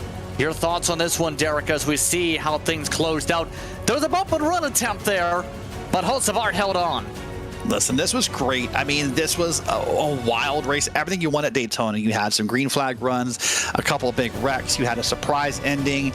You had someone come from behind and win. This is why we love Daytona. No matter the car, no matter the series, it always produces exciting finishes. Indeed it does. And in the end, Carson Hocevar is the one able to power his way to the very end. It took a lot of precision to get there, but he's able to hold on and withstand all the bumping. There was a lot of bumping and banging for that third spot too. A lot of beating and banging for that third spot. A lot of beating and banging for every spot. I mean, as you watch this last lap go by again, I just thought for sure that Hocevar was going to get loose going up that corner and that Rush was going to go on by, but he couldn't do it. And there was a drag race there between 18 and 1 Worth and Frisch at the line. Boy, this was just a great night. Great night racing, great special event here at the Firecracker 400, and it shows why fans love this type of racing. Once again, I'd like to thank everyone for tuning in for what was a thriller here. Remember, the next special event on the schedule is going to be Spa. It's a Spa day. The 24 hours of Spa, the Real World 24 hours just concluding recently, but our 24 hours here on iRacing going to be taking place this month. The Brickyard 400 is also this month. Remember, you can take part in these special events all the time, whenever they come up on the calendar, be sure to register during the week to be able to take part. But on that note, it's time to wave goodbye. For everyone here on Race Spot, for Derek Watson, for Hugo Wees, I'm Justin Prince saying so long. Enjoy the rest of your evening. Congratulations to Carson Hocevar, your winner of the Firecracker 400.